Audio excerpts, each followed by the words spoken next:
Oh yeah.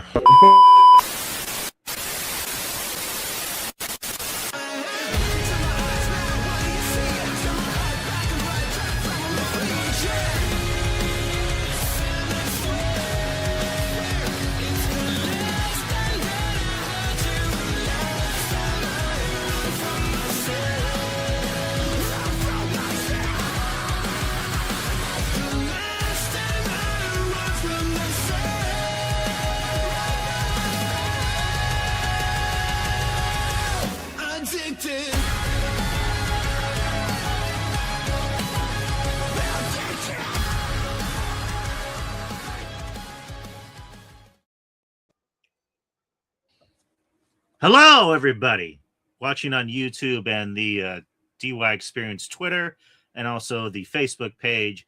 Welcome, welcome, welcome. This is another episode of The Experience with me, yelling like a crazy man, Drew Yari. And joining me here as always. Just gonna be normal for this one, but Justin from Spinebuster Tees and spinebustertees.com and join us as always. Ruben Prime. We are going to attack these shows. I did the thing. And attack these shows because Lord have mercy. Everyone knows if you haven't, if you've been under a rock, we're gonna have a huge discussion, and I have a lot I need to get off my chest. But I'm glad to be here. Another Wednesday, another week of chicanery and tomfoolery, and we're gonna do it here with the boys. And the boys actually premiered today, season 5, final season. Ruben, are you ready for that? Yes. Awesome. I'm ready. Ready, Freddy. But I guess we're not going to start off with the wrestler of the week. We might say that for last because we have a lot of shit to get to. But before we start anything, we be gentlemen here. How are y'all doing tonight? I am good. Nothing out of the ordinary, just same old. You know what I mean? Had a great workout earlier this morning. But Oh, nice. nothing out of the ordinary. Busy at work, which is good. It's always good to be busy. Yep. Always. Yeah. Doing pretty well. Just besides all the wrestling talk, just been busy with work. Got to see friends. This past Friday, we went to see the Mario Galaxy movie. Nice. And I'll say it's a pretty good film. I mean, again, if you just take your brain off, just go and enjoy it. And my thing was more so was the kids. They were enjoying it with their families, and it was, not strange, for a bunch of adults going to see a kids movie when we all saw the first one. We saw Sonic, all 3 Sonic films. So it's like, but it was cool seeing all the kids and their families going to see it, and even some were dressing up to go see it, which was pretty damn cool. Yeah. At the theater I went to, and it was pretty good weekend. And while I was watching the movie, I was like, had my phone, and I was looking at all the craziness. I was like, oh God, what happened on SmackDown? What happened on SmackDown? And then, I was like, okay, let me get home because I'm with the boys. So I wanted to just enjoy it, my right? time. Yeah. And when I got back home, it was like almost 2 a.m. But it was like, oh God.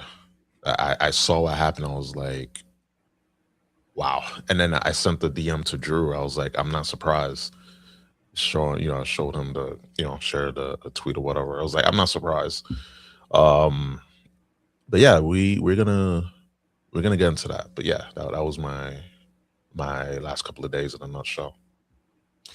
Mine were pretty good. I can't complain. Yesterday was the 1 year passing of our good friend and brother, our uncle, whoever it depends on who you ask. Kevin Castle, and his shoot brother John Draper actually held a Twitter live space yesterday, which I co-hosted along with Don Tony. It was a lot of fun. It was just a lot of fun hearing how everyone was touched by Kevin, and unfortunately there was some connection issues on my end, so I had to kind of bow out and then come back in. But overall, it was a really good show. John did a great job. DT, obviously, I mean both obviously did a great job commemorating the memory of Kevin. And I mean, what else can I say? I mean, we all miss Kevin. I miss Kevin. It doesn't feel like a year. It doesn't even feel like he's gone. I said before, I'm still expecting it to be Monday after Raw, so I can hear him and DT chop it up. Like that's how my mind's been wired. Is I'm just still waiting for Kevin to give his thoughts on the CM Punk pipe bomb, or to talk about Pat McAfee on Friday, because I know damn well Kevin would have went to town on that. Like that's kind of one things I do miss about Kevin are the rants. I know Kevin would have ranted a lot about what's been going on in wrestling, especially what happened on Friday. But I do miss Kevin. I miss Kevin a lot. I love him. I'm always gonna love him. He was like an older brother to me. And, it ain't the same without him. Really isn't. So yeah, but, it's been a year. I cannot believe it's been a year, bro. Quickly came around, unfortunately for that. So yeah, April 7th is probably one of the worst days of my life because I lost a brother. But I say this: the fact that you and DT and Draper and everyone in that sphere will keep his memory alive. Yeah, because people are truly, and he may be gone in the flesh, but he will be alive. His legacy lives on. Yeah, he will be immortalized just by you thinking about him. And every year, instead of having this day be a tragedy, have it be a day of remembrance and fun, and just keep your spirits high. And then I had my interactions with with Kev, and didn't have like one-on-ones with him like a lot of other people did, but he did. His death did, it did impact me because I've dealt with loss, and it's not fun. Just truly, like, unfortunately it's a part of life, but I do think that with time you are able to handle it a lot better. It doesn't mean the pain doesn't, the pain will still be there, but it'll lessen and lessen. And and just the fact that he touched so many people, it just shows that he's a good man at the end of the day. And in closing, I was lucky, and I'm an atheist, so it sounds weird for me to say this, but I was blessed to have known Kevin and call him a friend, and for him to call me a friend and tell me he loves me and I love him. And in closing, Kevin would want us all to not cry or be sad about him. He'd probably call me a bitch ass for crying. But no, he would just say, I want everyone to be happy. I want everyone to just move on with their lives and not sulk over me, and just try to be a better person. And so I try little things, and just in closing, just take care of yourself, take care of each other.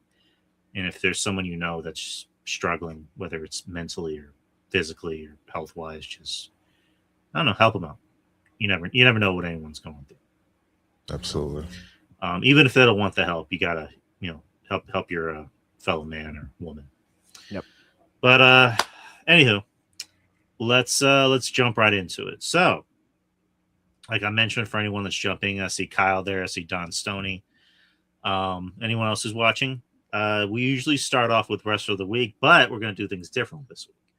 So since there's been a lot of shit happening on WWE land, not very good stuff. Well, one thing wasn't that great. One thing was great, but We're going to dissect both because they kind of mirror each other.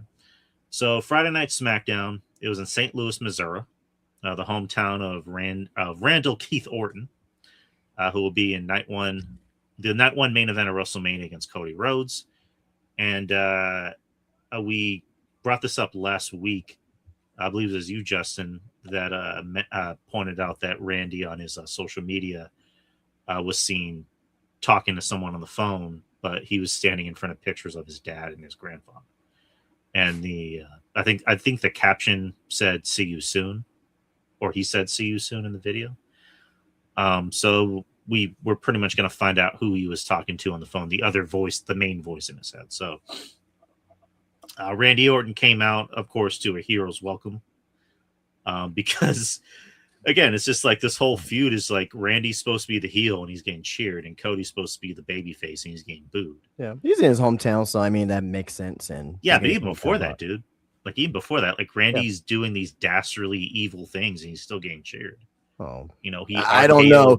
Outside the attack on Cody Rhodes, he has not done anything really that was really dastardly. I mean, I'm just like, I guess I'm being cheeky. Like he RKO'd who was it, Jelly Roll, and he got cheered. He beat the shit out of Matt Cardona and he got cheered. He called Matt Cardona a nerd and he got cheered. So I don't think anyone's gonna boo Randy, regardless of what he does. But of course, Cody came out, he got booed, and they fought. And the camera pans over to someone entering the ring, and it's somebody with their shirt tucked into their pants with a giant belt buckle with sunglasses on, who kicks Cody in the balls, and it's Pat McAfee. So Pat McAfee has been revealed as the third man, or so to speak, as the guy in Randy's head. And Randy just starts kicking the shit out of Cody. Pat joins in, and then people try to get in to interfere, and they're telling him, "No, don't get in. I'll beat your ass." Pat the whole time is talking on the microphone while Randy is beating up Cody, and is just pretty much saying a bunch of nothing. Like he's saying a lot, but he's not really saying anything of substance. Like he's saying, I'm tired of watching SmackDown one week where two 5'5" guys are having a 45-minute Iron Man match, but Randy Orton's here. Well, I mean, that's completely inaccurate. Yeah, wrong show. He was definitely watching the wrong show. Wrong show. I mean, you're kind of telling yourself at that point. But even at that, the other show doesn't do that either. So yeah. We got this puppet. We got a puppet as a champion, but we have Randy Orton, and just of course, putting over Randy Orton. That's the point of the promo. But like, it just wasn't good. It wasn't a good promo. Pat being the guy is not good at all. I'll be honest, the whole voice in your head thing I thought was stupid. I thought if Randy just like went full Viper and just beat the shit out of Cody, that would have made more sense, and that would have been more entertaining. This storyline didn't even need to have a person who was calling Randy Orton. No. It didn't need that. But the fact that it was there, it was like, okay, let's at least give us someone, relevant, and it didn't give us anyone relevant. No. I mean, because like the past 3 years with Cody, his feuds have always been they've involved a nostalgia act that turns on him, and B, it's been against someone that always needs a second person to help beat him up. Because and it's 2 years in a row where he got kicked directly in the nuts. Yeah, like he had Roman and The Rock, and Rock made him bleed, and then last year was with Cena and Travis Scott, which that went completely nowhere. And then this year is fucking Randy Orton and Pat McAfee. So it's not good. I hated it. I didn't like it. I saw other people that liked it because they're like, it was unexpected. I enjoyed it. I'm like, okay. Like I mean, if you enjoy it, fine. No, I agree. But at the same time, you're fucking an idiot. You're an idiot. And usually I don't say that. And usually I don't say, if you like it, you like it. If you don't, you don't. But in this case, you're a fucking idiot. I want to agree with I'm going to agree with you. fuck it. Like if you like this, that's cool, but I just think you're stupid. Like I'm going to go a step further. You're kind of what's wrong with this company, because this company is going to hear stuff like that and go, oh, well, they're okay with that, so we're going to cater to those people's needs instead of the people that want better storylines, better matches, and just a better overall TV and characters. No, we're going to give them WCW 2000. We're going to give them Vince Basically. Russo. Hey, don't talk about my GOAT year for WCW like that. I'm sorry, Justin. I gotta do that. We're going to give them Vince McMahon 2019 shit.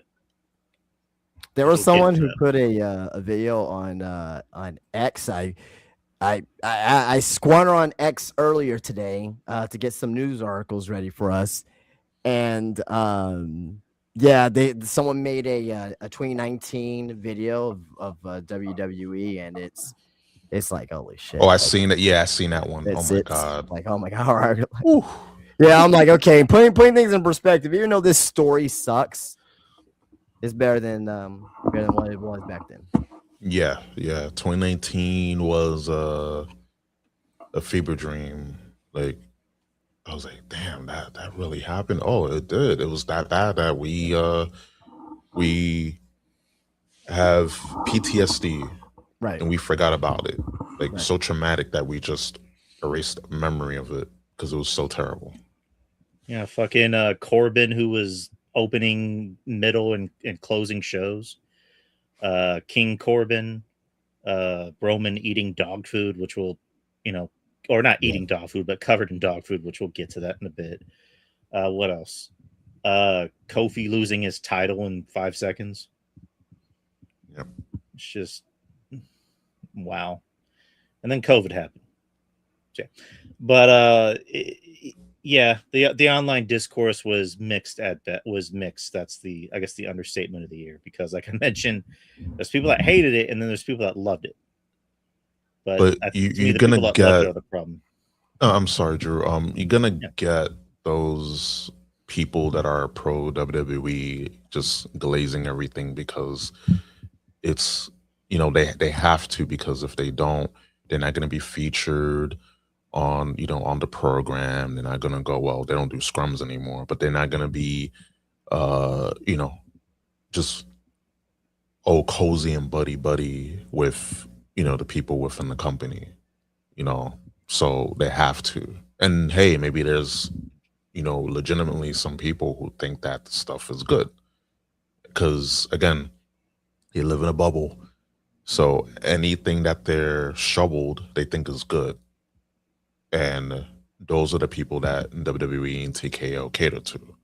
And they're going to believe all this garbage that's being fed to them and think that, yeah, like this is what wrestling's supposed to be. Just a bunch of celebrities in there, all these influencers and this, that, and the other, and just shoehorned matches that make no sense, but we're just going to do it because you're going to like the slop, you're going to like the taste, and you're going to come with the bowl. Please, sir, can I have some more? And they're gonna keep doing that because, again, like you said, Drew, it's fans like that is what's wrong with the company, because they're gonna see that and be like, oh, they like it. Just give them more. Like, they don't. We tell them what to like. We tell them what to think, how to think. And this whole thing with Mcafee and then happened on Monday, just more proof of that. And it's just, these new fans. It's unfortunate, and I'm a triple down with you guys. Like, there's a lot of stupid fans out there. There's really a lot of just brain dead bubble boys and bubble girls. We're inclusive here, because they just got into wrestling in 2022, 2023. Right. So they think that, this is what wrestling is. And that's what you got. You just get these fans that have been in for a few years, not a few decades, just few years, 1, 2, 3 years at max. And so they think what they're getting is what's the standard at the end of the day. And a lot of super fans, unfortunately. Justin, do you have any thoughts? Well, I want to actually get into what was actually said in the promo. Yes. I mean, I know Drew went over it, but I'm talking about like dissecting it. Yeah. First thing, one of the things that he mentioned, Pat McAfee, in the promo says, we're going to, we want to bring back the attitude. Essentially, like, hey, we want to bring back the attitude, or we want to bring back those attitude era moments. Essentially, right? I'm sorry. When was Randy Orton in the attitude era? Is that like was he in the attitude era? I didn't know about it. Now I will say this, Drew. You said that what was said in the promo you didn't like. You thought it was stupid. You thought it was dumb. I disagree with you. I completely disagree with you with that Okay. because I liked what was said in the promo. I liked what was said in the promo. The issue is that it came from Pat McAfee. Yeah. If it came from Kevin Owens, if it came from Sami Zayn or anybody else, I would have liked the promo more. But the fact that it came from Pat McAfee is a fucking issue to me. And the fact that WWE decided, well, not really WWE, I'm sorry, that TKO, Ari Emanuel, and if for people who are new to this, right, who watch this and who listen to this, right, and you're starting to get into wrestling, Ari Emanuel, who owns TKO, is Pat McAfee's agent. Okay, so he is trying to make Pat McAfee as the next Sylvester Stallone. Okay, Pat McAfee is not going to be the next Sylvester the Cat at this point. Okay, so to me, this is nothing but, hey, I'm going to try to get you on with WrestleMania, this and the other. Now, also as well, and this comes from Dave Meltzer, one of the news stories here, comes from Dave Meltzer in the Wrestling Observer, that Pat McAfee originally turned down being a part of this storyline, which was around Elimination Chamber when they started thinking about the storyline. That's number one. Number two, he was actually approached again and he accepted because he was getting more money. Money talks, right? Money talks. So the issue is that TKO is getting involved with WWE's plans for the second WrestleMania in a row. That's a huge issue there, obviously, right? Look what happened last year with Travis Scott. Look what happened with last year with The Rock not coming. Rock was there at Elimination Chamber. He's not there at WrestleMania. For one reason or another, I don't fucking know. Rock's been fucking quiet on social media for a while. Has tweeted anything about WWE for a while. If he's part of your board of directors, how come he's not tweeting about WWE? Is it because that he's not happy with the product right now? Is it because that he doesn't have control of what he can do? Oh, he has control. Because that Triple H is involved. Getting warmer. You're getting warmer there. What did I say? What did I say at the beginning of the year, Drew? In our predictions, That Triple H might be going bye-byes in the car. I stated essentially that you're about 80% there. I stated that there will be a change in creative either in AEW or WWE by the end of the year. I stated at the very beginning of the year when we did our predictions, stating that. Reason because I saw this coming. Remember when I mentioned when Stephanie McMahon got, when during the WrestlePalooza, oh, she's being inducted into the Hall of Fame. I wonder why. It's because that possibly Triple H may be on the outs, and they're trying to get them both in there before they leave. Look, yep, getting warmer. The writing's on the wall with this. What's going to happen? I'm going to tell you this right now. Triple H may not be out by the end of the year. 18 months, 20 from us, Triple H is going to be gone from WWE eventually. That's number one. Number two, who's going to take over? Who's going to take over creative? Brian Gewirtz. Seven Bucks Productions is going to take over. And Brian Gewirtz is going to be the new, creative mind, part creative, head of creative in the WWE. It's going to happen. You get ready for it. And who does Brian Goritz work for, Justin? The TKO, in my opinion, has purposely failed Paul Levesque. Now, I'm not to say that Paul Levesque hasn't had his shares of issues. He has. I blame everything that Paul Levesque has done over the last year at least, as far 18 months, as far as what we've been seeing on TV. I blame him. Now, in this situation, I don't blame him for last year's WrestleMania with Cena and Cody, with Travis Scott coming out there. I don't blame him for this with Pat McAfee, even though it was approved by Triple H. Because you want to know why it was approved by Triple H, guys? Do we know why? Because guess what? If he decides to say like, "Oh no, I don't want to do it," what will happen? Hey, see you later. See you Probably later, get Paul. fired. See you later, Paul. Can't say no. Can't say no. His hand is forced in this situation. Hand is completely forced in this situation. I mean, I've said on occasion that I don't think Triple H has full control. And this isn't me saying that Triple H is innocent, but I still stand by, and Justin kind of just said the same thing as me. Triple H can't say no. He can't say no, Paul. He cannot say no. But you know who could have said no? You know who could have said no to Ari Emanuel? If he was still there, Vince McMahon. You think Vince McMahon would take that shit? No. You think Vinnie Mac would take that shit? No. Like, go on, pal. Yeah. Now the show would be completely fucking worse. But I'm just saying that remember when Ari Emanuel and Vince McMahon, what they said together, that interview. Remember that interview that they had when TKO bought out WWE? Remember what Ari Emanuel said? I could not have done this without Vince. I could not have done this without Vince. I want him here. Do you think a piece of Ari Emanuel still wants Vince McMahon there? Do we think that outside of The Rock and Brian Goritz and $7 Productions, do we think this is a way to get Vince McMahon back into WWE somehow, some way? I don't want to see it. I'm afraid to answer that question. But I'm just speaking. Look, I'm just speaking what can happen. I don't want it to happen. Who the fuck wants Vince McMahon back? I don't want it to happen. No one wants to happen. But I wanted to happen because there's no hope for this company.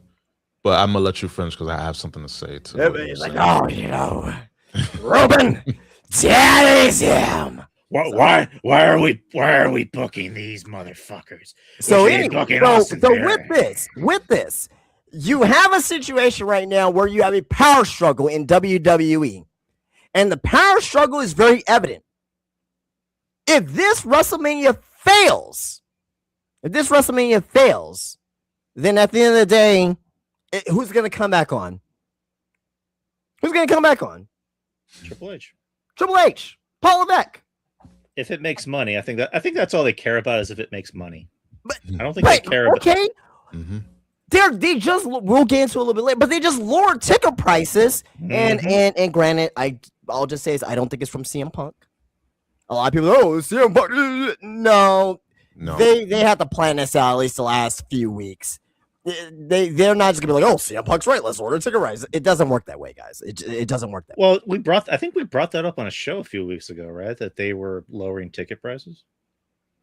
Not in reference to WrestleMania. That was for something for the summer.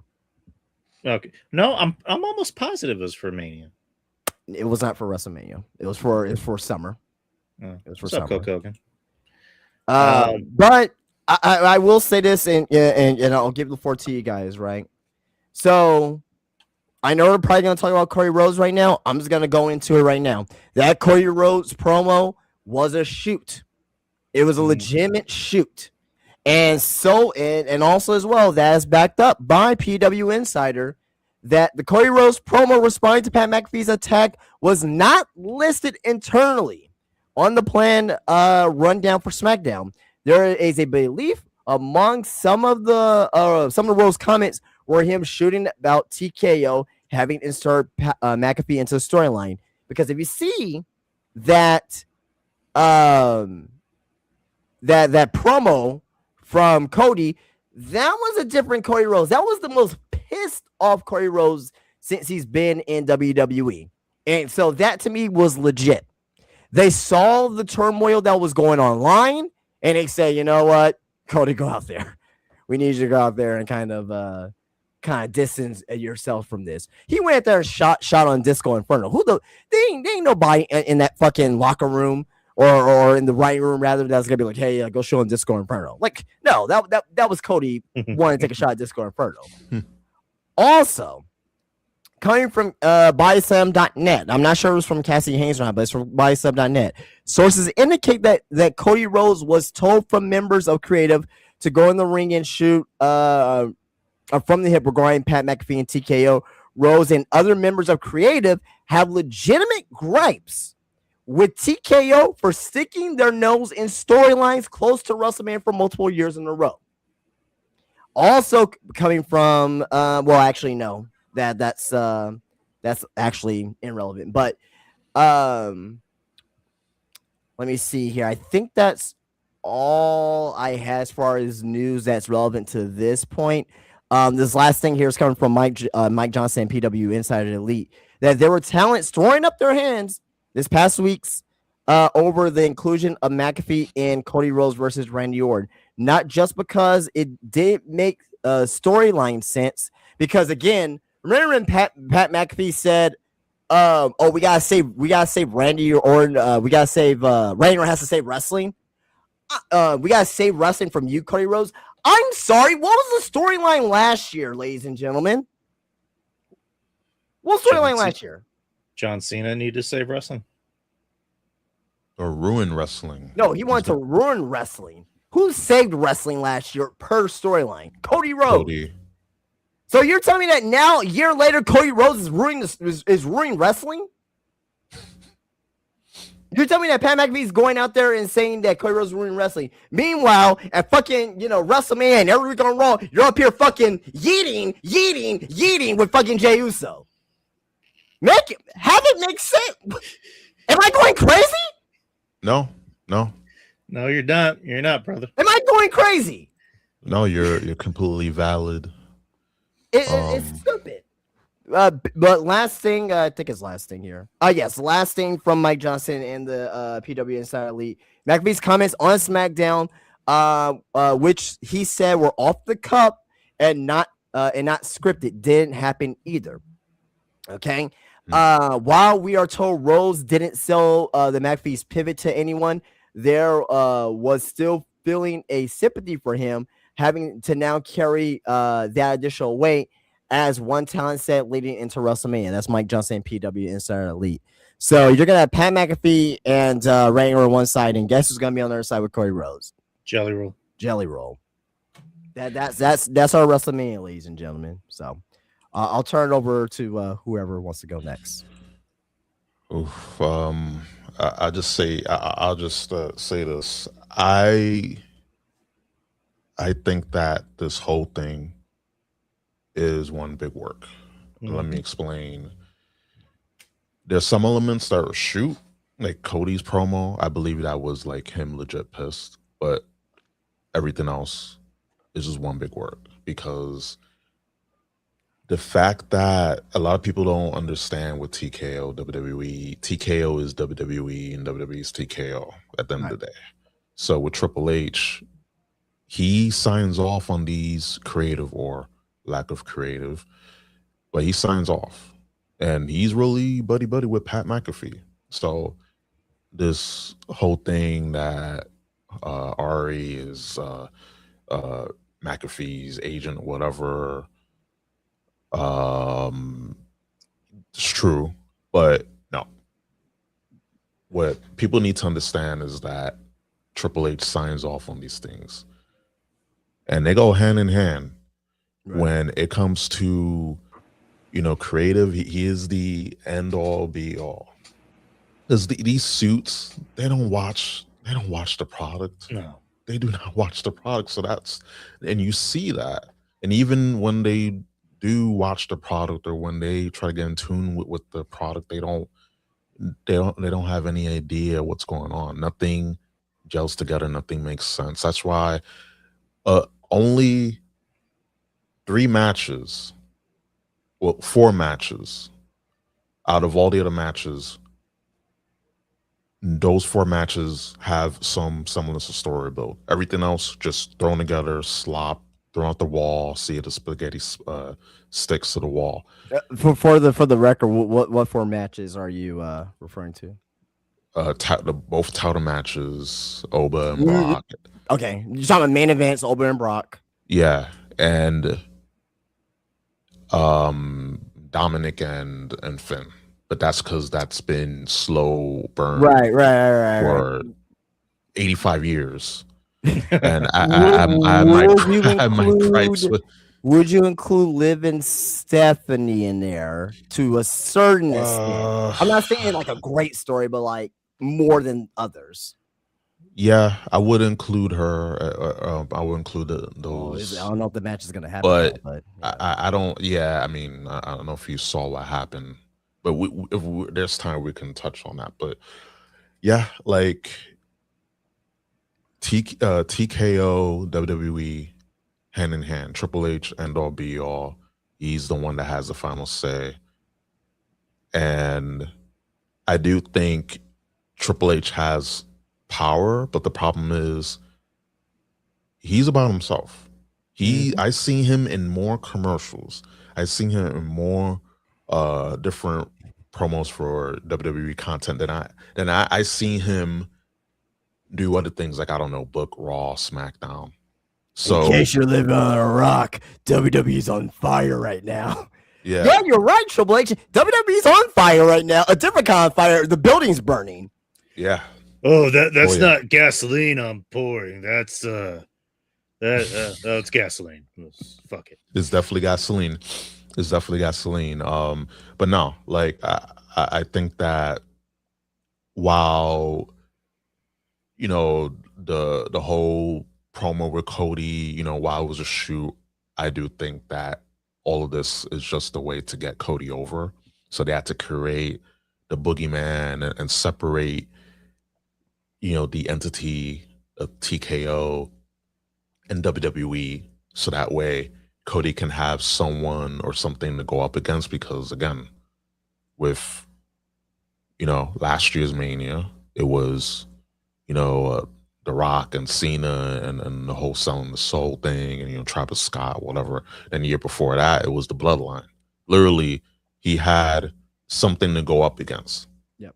Meanwhile, last year and the year before last year was just smoz. Like, last year's creative was so bad. But the prior year, that was much more solid, had story, of course. This year, they had to throw something together because they had to sell this match. Right. I think that just having the history with Randy and Cody, that match could have been sold just based on that history. But no, they needed a boogeyman. They needed something or someone to go, for Cody to go up against. And it's strange because he's a 3-time world champion. He's been on many WrestleMania main events. He's, basically the guy that they're propping up, but people are going against him. They're booing him. They're just rejecting Cody. So they had to create this boogeyman. Oh my God, TKO, the dastardly TKO is undermining Triple H. I'm Team Triple H. No, yeah. I'm sorry to say, if you think that this whole thing between TKO and WWE is a thing, oh my God, Team Triple H, you're a moron, because TKO is WWE and WWE's TKO. And I disagree with that from a standpoint of Ari Emanuel. He does not know the business. I mean, he knows the business, obviously, right? But he doesn't know the day-to-day operations of WWE. And obviously getting Pat McAfee involved, because again, he's his agent, right? Getting Pat McAfee involved, I think that he's kind of doing a solid for his guy. But also on top of that as well, there's no way in hell that Triple H would think to put Pat McAfee in this particular situation. Having him have a match against Austin Theory is one thing. Actually, that was a Vince McMahon thing too as well. But having him involved, minor, yes. look, I don't think that Triple H will want to do this. Of course, he agreed, because if he didn't agree, he's fired. But I really think that TKO is fully responsible on the Ari Emanuel level, fully responsible for this. And also, as well, a little bit later on, by the text messages that happened back in 2023, it kind of makes me believe even a little bit more too, as well. So, well, I mean, Triple H has an ego. Triple H has an ego. So there is, like, I see where you're coming from, but again, I just with pattern recognition, I just refuse to believe that this thing with TKO versus WWE, it's just, I think it's just a way for them to get more people talking. We are talking about it, but not for the right reasons. Not in a good way, though. It's, because you know, this particular thing that's going on right now, you're talking about storylines and whatnot. This is the biggest storyline going to WrestleMania. It has something to do with what's actually going on in the ring, what's going on behind the scenes. That's sad. I don't think we ever had that situation before. Ever in the history of WrestleManias, there has not been one backstage turmoil situation leading up to WrestleMania that is the main thing that people are talking about going into the show. Well, there was the stuff with Cody and The Rock from a few years ago that kind of technically, but that ended up being something on TV, though. Well, it started off backstage and then it became an on TV thing. Right, but it ended up being. I don't think that was the biggest thing, because the biggest thing is Cody gonna finish the story. That it was an element to it. Yeah, it was definitely an element to a major element to it, but I don't think that was like the major thing, like the number one thing. Also, you know, Daniel Bryan, that was kind of a backstage thing too. Not necessarily that either, because it led up to him going over the authority. I'm not talking about the Pat McAfee thing in particular. I'm just talking about the TKO versus Triple H. Yeah, that's the main thing. I'm not talking about like, Pat McAfee wants to save wrestling with Randy Orton. I'm not talking about that. I'm talking about more of TKO versus Triple H and power for control. That's what I'm referring to. Okay. Well, I did mention with TKO and Triple H butting heads, right? Yes. And how and remember last year's WrestleMania with The Rock not showing up, and they had merch sold, and they thought that Triple H thought that he can just put The Rock under the bus, but Dwayne mentioned, hey, like, I've said in advance that I couldn't make it to Mania. Right. Like, I couldn't be there to sell be there for the show. And that was in advance. And they still, Triple H tried to put him under the bus. And then The Rock on McAfee's show set the record straight. So again, I just think that with all this, while there is it's more like, for me, it's 70-30. Fair. Like, I do think it's 70-30, 30% of it's Triple H versus TKO, but also TKO and Triple H are, just hand in hand with this storyline. But in general, there is a power struggle within WWE, because I think Triple H knows he's not long for this, for WWE, and that's why he got himself in the Hall of Fame. He's put his wife in the Hall of Fame, and it's just to get that out of the way. So when the time comes and he's out of there, I do believe that. But just something about this just stinks. Going back to the McAfee inclusion. I think there's something fishy. Just manufactured heat to get Cody, just to get Cody over, get the storyline over, and it's not working. It's really not working. And I think Cody, because he's But he's a why? veteran. But why out of all people? And I don't fully disagree with you if it is manufactured right. Out of all people they could have picked, they think Pat McAfee is gonna be the guy to help Cody get over as a babyface. Pat McAfee ain't selling tickets. No, he's not. It was supposed to be. I feel like it was supposed to been. It was supposed to just rehash the Authority angle, bring back, have Paul Levesque, Stephanie, Vince. Or not Vince, have Shane. Yeah, and that probably fell through. Like Stephanie probably wanted to do it. They couldn't do Vince because I believe there was like new like allegations. Like what's the name? Like remembered some stuff that Vince and Brock allegedly did.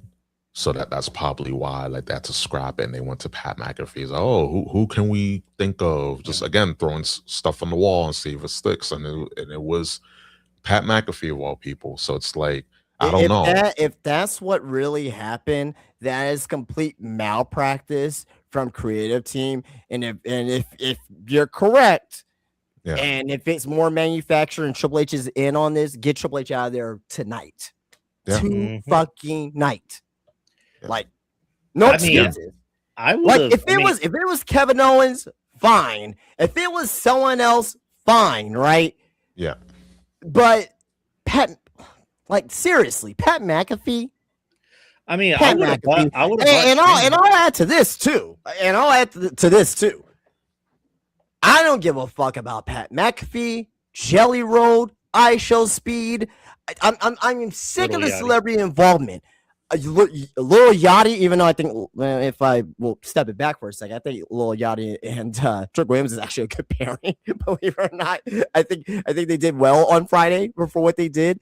Yeah. But regardless, though, is Speed gonna be entertaining at WrestleMania? Yes, but this celebrity involvement also as well, a TKO issue, is another reason why WWE is suffering right now, because they don't want to put in effort telling great stories. They're just going to throw, oh, you know what? We need to get new fans. Guess what? iShow Speed, show up. Okay, let's try to get Tom Brady here. Oh, okay, well, let's try to get KSI here. Oh, well, let's get Jelly Roll here. Oh, okay, let's bring in Bad. But look, I'm tired of it. I'm tired of it because of this situation like this. People like Ilya Dragunov and fucking Carmelo Hayes and may not be on fucking WrestleMania. You know what I mean? Like the people who are there who are actually there fucking busting their ass 365 days a year to get a fucking spot is ridiculous. If you want to use Speed as a a little backstage segment or have fucking Jelly Roll do a do wipes fucking commercial, fine, but don't bring them fucking out there and being a fucking big part of the show. And yes, if there's gonna be people telling me, well, the first WrestleMania had a lot of stories too. Yeah, I watched every single WrestleMania from fucking 1985 to fucking today. I get it. Muhammad Ali, you got Lawrence Taylor, you got Mike Tyson, but you want to know something? They were not the main focal point. They were not the main piece of a show. Lawrence Taylor. Well, that was WrestleMania 11. And they were. I don't mean to talk over you. They were an attraction. They were used in a good way. They weren't the entire focal point of the story. Well, Lawrence. I mean, I guess except from like Mike Tyson, Lawrence Taylor, and Mike Tyson. But you know what? Mike Tyson is an exception. But he wasn't. What did he do? He was out there. He counted the pinfall and he gave Shawn Michaels a fucking right cross. That's it. That's it. And he was there building up for stories as well, but he was used sparingly. He's not going in there and fucking like every fucking week being backstage with fucking Danhausen and having fucking people come to his fucking house and doing an angle there. It wasn't even that. So, but again, like going back through the history of WrestleMania, yes, there's celebrity involvement, but now is at a point to where that, hey, Speed, You know, hey, come on in, do a match. I get you're trying to get new viewers.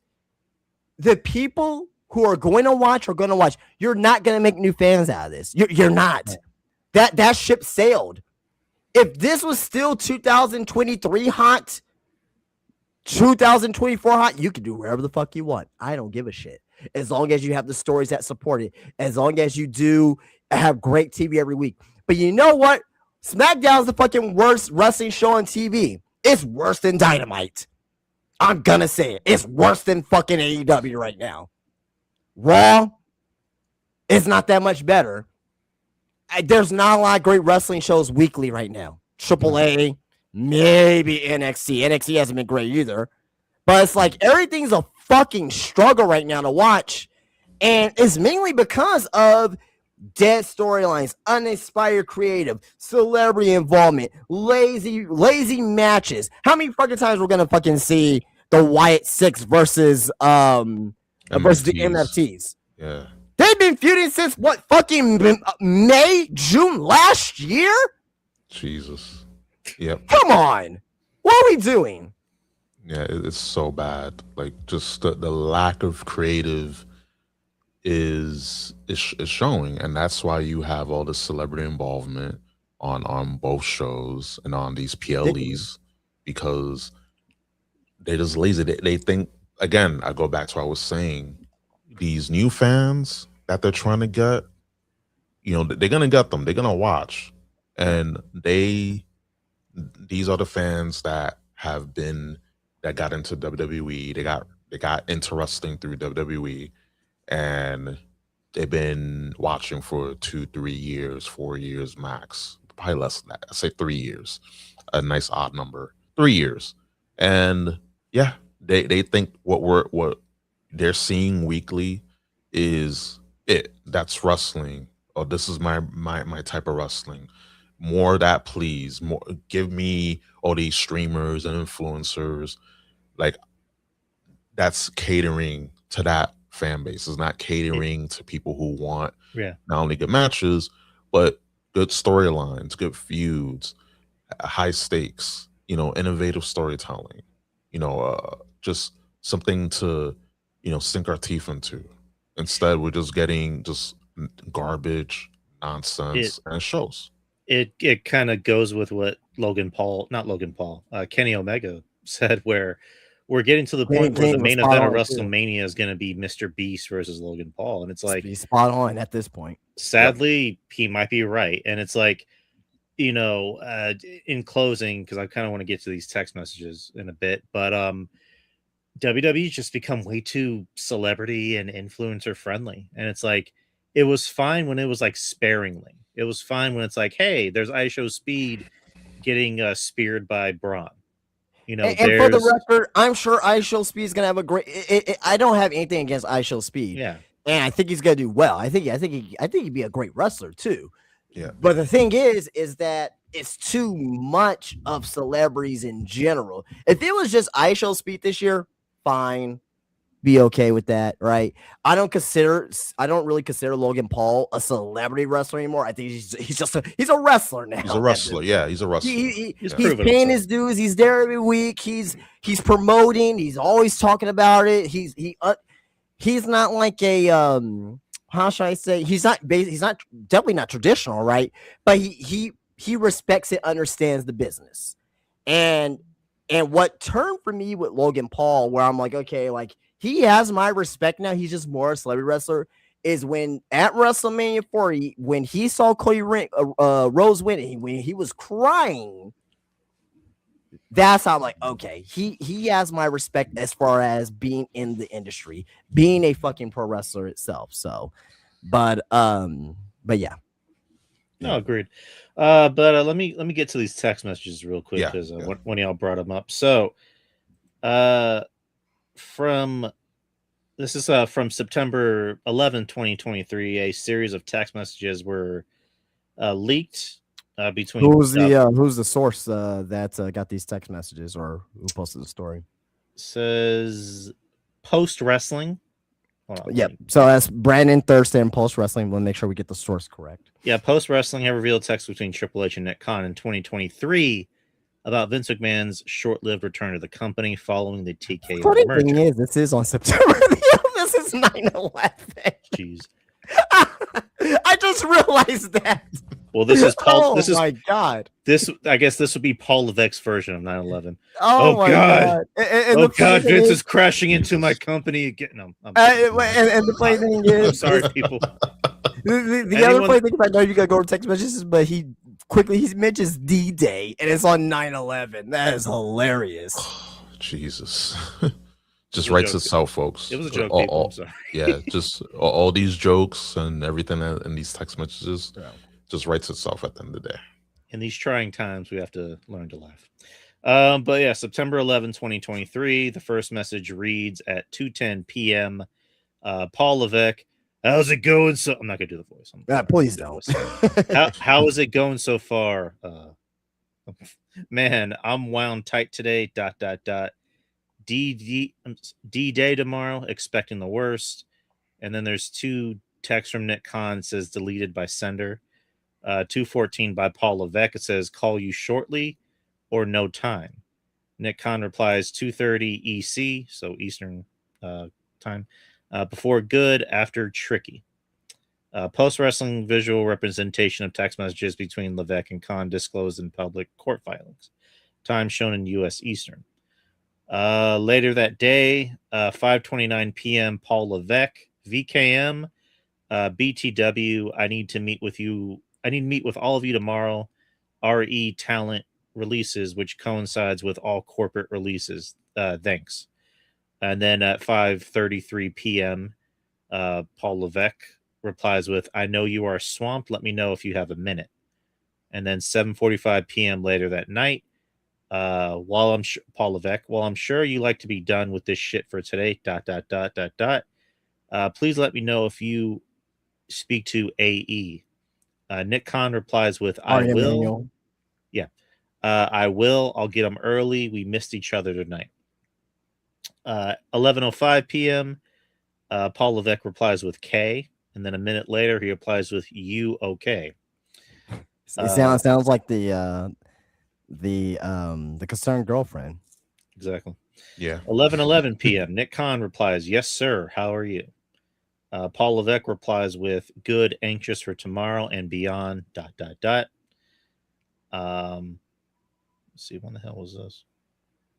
Okay, it says Tuesday, February 28th, 2023. So we're going back 9 months. 7:21 p.m. Vince McMahon, text from me to Paul and Bruce. Hey guys, just double checking. Does Roman and Cody know the new creative REWM WrestleMania and next year? Bruce, not to my knowledge. I don't know if Paul has had a conversation with either. Roman's first appearance since we spoke is Friday in DC. Both will be in person. Meet a Paul. Paul, have you? Nick Khan at 7:37. He replies with Langis, Langis. 7:41 from Vince McMahon. He replies with, what in the blue hell is Langis, quote unquote, LOL.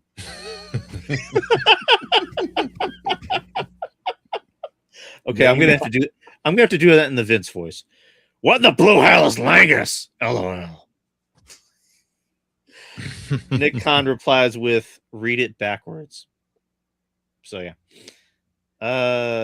There's quite a few. If you guys have any, if you guys want to like stop for and like thoughts on these text messages so far. Well, I mean, basically, I mean, and I don't think, I don't know if you have that particular text message, but there was one particular, like, all these are great, whatever, right? You know, I mean, I still love that all these years later that they fucking use fucking acronyms for their fucking names.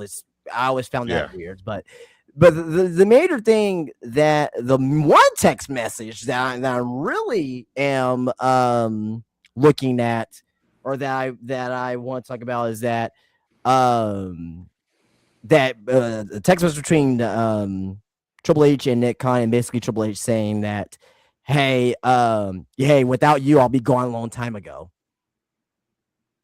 I think we might be getting there. Okay, go ahead. So now we're back on September 12th, 2023. 6:57 a.m. Paul Levesque. Nick, just wanted to say thank you. There you go. Just want to take a moment before all the craziness to say thank you in all caps. Mm. Thank you for getting us here. If it wasn't for you, I wouldn't have been gone a long time ago. I would have been gone a long time ago. I appreciate you and all you have done and gone through, ... And I appreciate our friendship, ... It means the world to me. Thank you and congratulations. 6:58 a.m. Nick Khan replies with, "You are my guy. You got me here. I want us to do this for 20 years and call it a day. I appreciate and admire you." Nick Khan replies with, it says, Nick Khan sent an image of the NYSE building with the giant WWE and UFC belts on display. 7:13 a.m. Paul Levesque replies with, "Just FYI, morning VKM looking to set an in-person meeting for today at 4 p.m. with you, Bruce, and Ed regarding talent policies." And then 7:14, Nick Khan deleted by sender. 7:18 a.m. Paul Levesque replies with, "Done." December 9th, 2023. So flash forward 3 months later. Paul Levesque was just told by security that VKM is coming to Cleveland TV Monday. What's that about? And then 3 texts by Nick Khan at 8:18 p.m. that said delete by sender.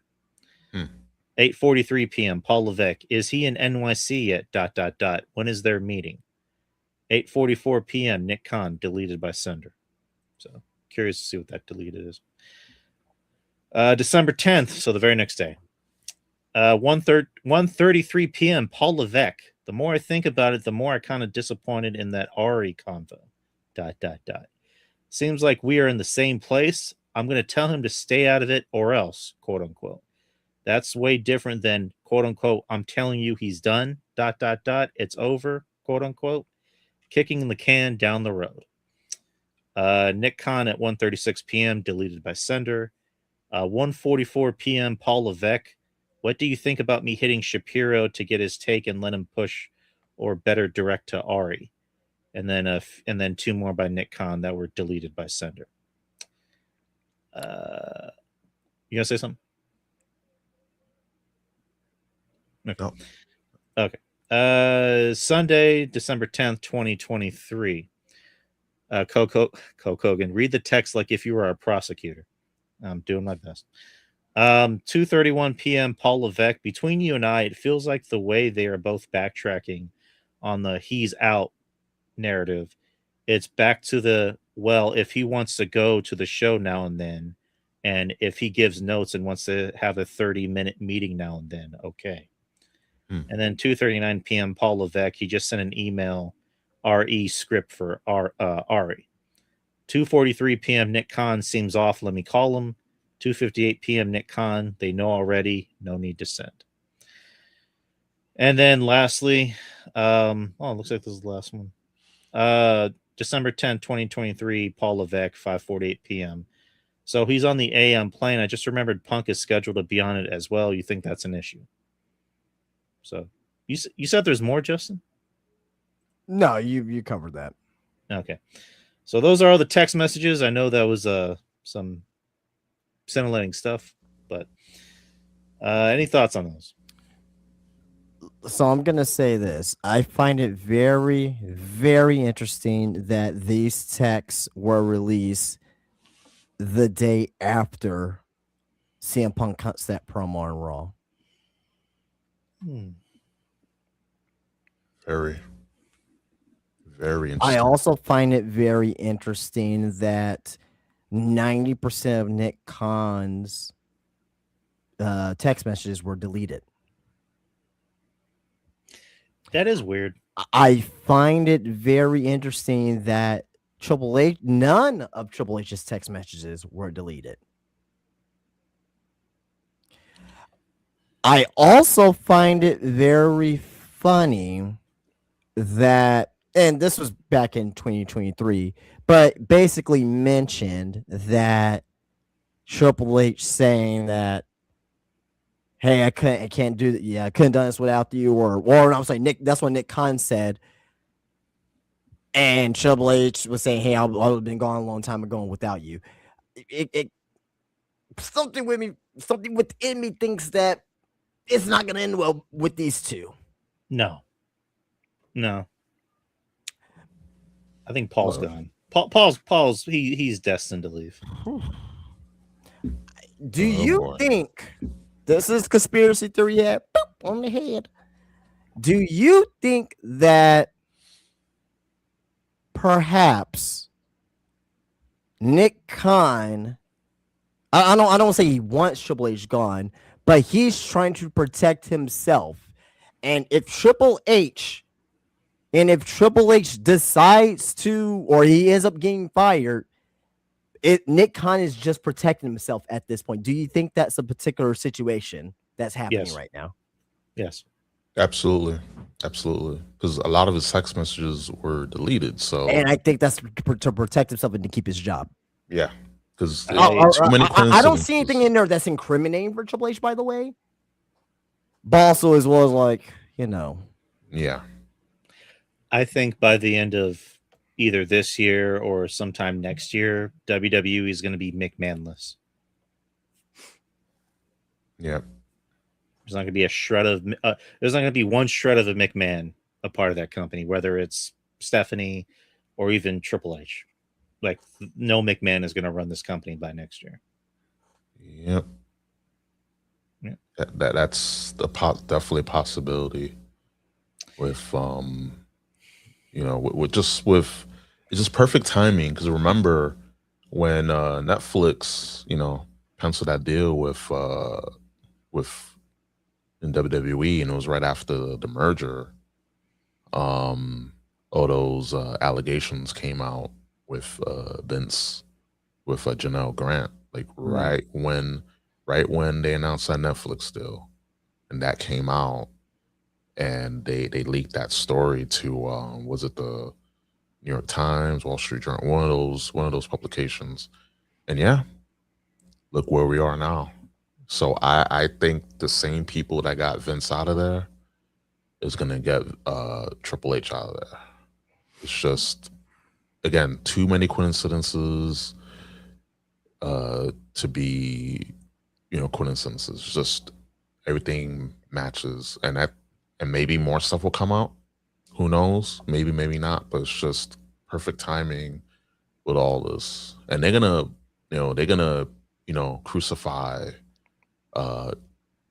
Triple H on the altar. Like, he's gonna be the fall guy with all this, because you have people below you in business, especially in these corporate type jobs. You have people that you can pin as a scapegoat. Yep. So that way, something happens, just pin it on this guy, like this low level guy, this middle management guy. Get him out of here. Get her out of here. So it's just corporate 101, and it's ruthless. And I feel Triple H knows that. Like, he's been in the corporate side of things for a minute, so he should be aware of that. And yeah, it's very spicy, very interesting, and it's funny. It has nothing to do with the main storyline. I mean, mostly it's just everything outside of the storylines that's more Triple H, interesting. Nick Khan, TKO, Ari Emanuel. Yeah, that's the story. Unfortunately, because everything else, like 98% of what we're getting on TV weekly, just not interesting. No. Now I'm gonna hit you guys with something here that I am sure that no one has really thought about as of yet. Maybe a few smattering people have thought about. If Triple H is gone, what does that mean for Shawn Michaels?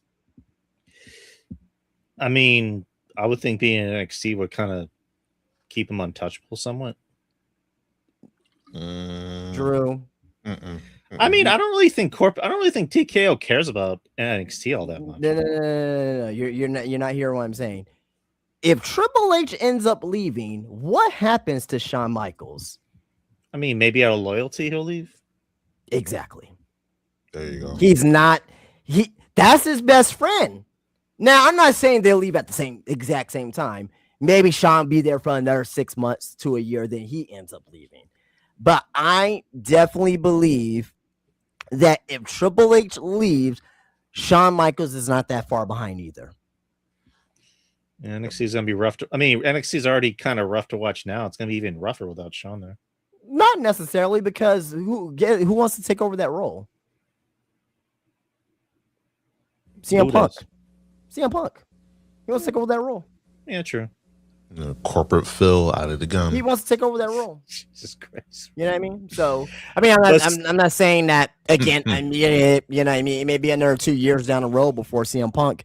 But if CM Punk works the trade, I wouldn't be mad at that. Speaking of Phil, let's segue into the next topic, because this has to do with what happened on SmackDown. So, Raw, Monday Night Raw, it was live in Justin's favorite city, Houston, Texas. CM Punk. You know that piece of shit city and that piece of shit fan base. You know that their team is a fucking piece of shit, and that they're probably gonna go home in the first round of the playoffs. Did you know that, Drew? I didn't. Tell everybody, Justin. Inquiring minds want to know. Did you know that they may get lucked into a fucking first round matchup with a depleted fucking Los Angeles Lakers team, and they're gonna get a token first round win possibly because of that? Yeah, and they'll get bounced out of the second round by OKC. Don't give a shit. I don't want to see them win a fuck. I don't even want them to have a fucking lead. Fuck the Houston Rockets. Fuck the city of Houston. That fucking piece of shit swamp city. I hope everyone fucking perishes and dies there. I don't give a fuck. Flag the fucking stream. I don't give a shit. Houston sucks. And it always will suck. That cheating franchise known as the fucking Houston Astros. Oh Lord.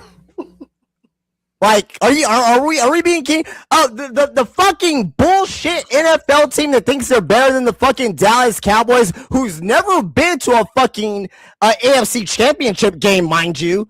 The fucking Houston Texans. Fuck the city of Houston. I'm sorry, I had to get that out. Oh my god. See, and that's a pipe bomb, ladies and gentlemen. That is a pipe bomb right there.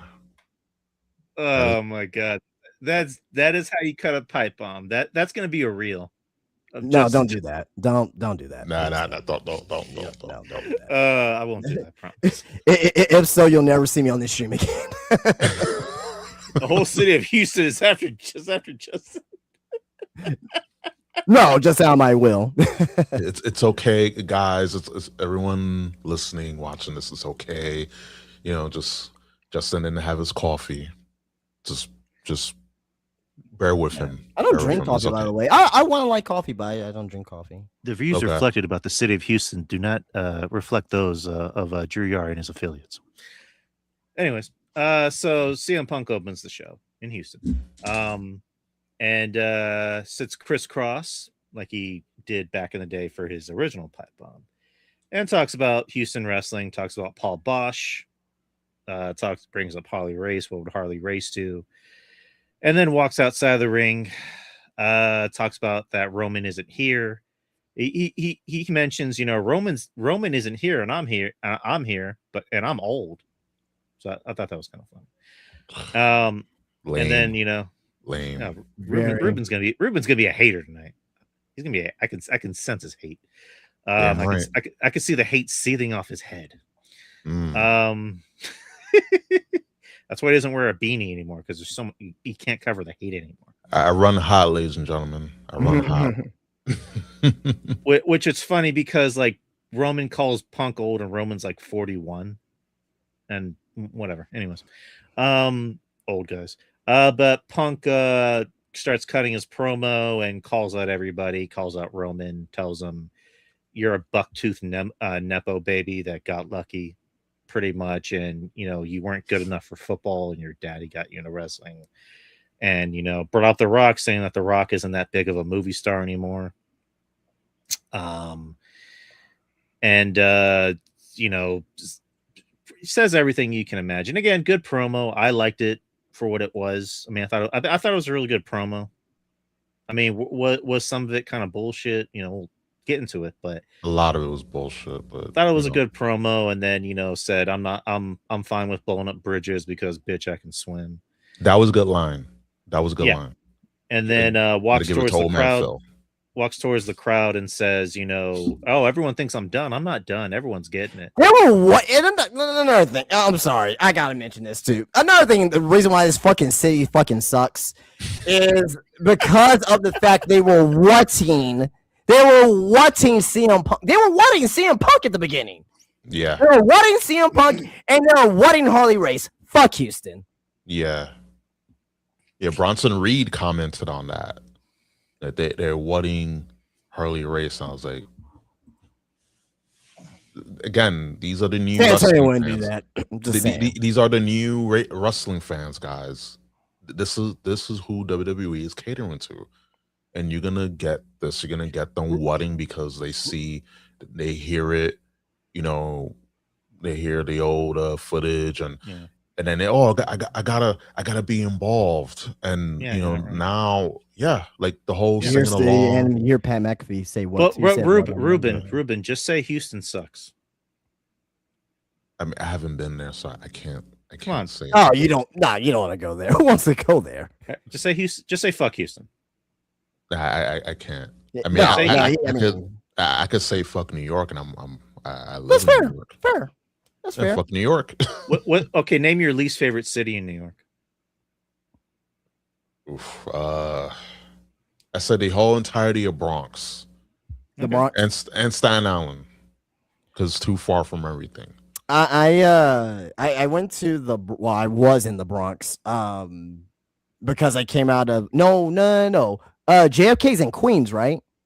Yeah. So I've never been to the Bronx, actually. No. So when I went to New York, we flew into JFK. That's in Queens. Then we went to Brooklyn. Then I was in Manhattan. So I didn't go to Bronx. So good. Don't go there. Okay. Don't go there. Do New Yorkers naturally hate anything from New Jersey and Boston? Yes. Okay. Yes. That is legit. Yeah. Okay. Just want to ask these questions. But anyways, going back to the promo. Punk, sets his sights to Pat McAfee by calling him Pat McAfee, which that actually made me spit out my drink when he said that. And then just says, why don't you call up the guy that brought you into wrestling and tell him to lower the ticket sales? Because I want everybody to be here at Mania. So that was the end of the promo. Again, I like the promo. I do agree there's some bullshit because yes, WWE did edit out the last minute of that promo where he did mention the ticket sales, but there's no way TKO would allow that unless they're okay with it. No. Right. It's like, and it's like maybe I'm overthinking. It's like with the Montreal screw job. It's like there's no way Vince McMahon will allow Bret Hart on his television to go WCW unless that wasn't on the broadcast though. That wasn't a live broadcast. The cameras caught it at the end. He didn't do that. When Shawn Michaels left, that was the end of the show. Okay. The destroying of the mantra stuff, that wasn't live on TV. I guess the point I'm trying to make, and I guess I'll go, bring up, there's been other shit that's happened that we think is like, is this blurring the lines or whatever? Sometimes it works, and that's what makes some of it works, as well as it does. But there's no way it wasn't okayed. I mean, there's no way it was okayed. Let me backtrack. There's no way it wouldn't be allowed on TV unless it was okay. You know what I mean? It's like with Hulk Hogan at Bash at the Beach, where he cuts that promo on Vince Russo. He's like, "This is why this company's in the shape it's in, brother, because of bullshit like this, brother." It's like, yeah, that was part of the act. That was part of the show. Well, I mean, that kind of goes against a little bit what was said from PW Insider, because according to PW Insider, Elite Mike Johnson, WWE had a plan for what they expected CM Punk to see on Raw, but he went out there and cut a different promo from the heart. We have not heard of any fallout from the promo, but we are also told that much of what Punk said mirrors backstage frustration among talent over the last several weeks. We have heard from several talents who have expressed frustration with the fact that the tickets are priced so high. I'm sorry, that there are so many left for the top show of the year, and that while there are so many available seats, only 2 comp tickets are being granted to the talent for the night that they are performing, and the show they will need to purchase themselves. That's come from PW Insider Elite and Mike Johnson, and also from BodySlam.net. Sources indicate that CM Punk was given several bullet points to speak on his promo on Raw, but no script to follow. Also, source indicated that Punk used his platform to add on to Cody Rhodes promo from SmackDown and speak up for the talent in the back regarding their frustrations. And so, I mean, in reference to this, it seems like, at least from the part of the promo where he was speaking about the tickets and stuff, that wasn't planned. So I have it right here. So according to reports, a fellow by the name of Ben Sakashio was listed as the WWE Raw writer for CM Punk's April 6, 2026 promo, which generated significant backstage discussion while WWE provided general structure. It is believed Punk incorporated unscripted elements, which I believe that part, including references to Pat McAfee and ticket prices, giving it a loose, unscripted energy. So, yes, Punk has been known who's the source on that one? I didn't see that one. I don't see this. Give me a sec. Keep talking. Okay. Well, to me in particular, for what it seems like, yeah, Punk was told to go out there and speak about it, but to me, speaking about the ticket prices and stuff like that, that was not supposed to happen. That he's not going to go out there and mention Pat McAfee and mention about, basically Ari Emanuel, kind of in a way, kind of speaking directly to him without any type of influence from Triple H's like, hey, go out there, say what you gotta say, and kind of throw a jab at Pat McAfee, throw a jab at Ari Emanuel. That's what I believe, at least. I may be wrong about that. Okay, one thing, the source was Fightful.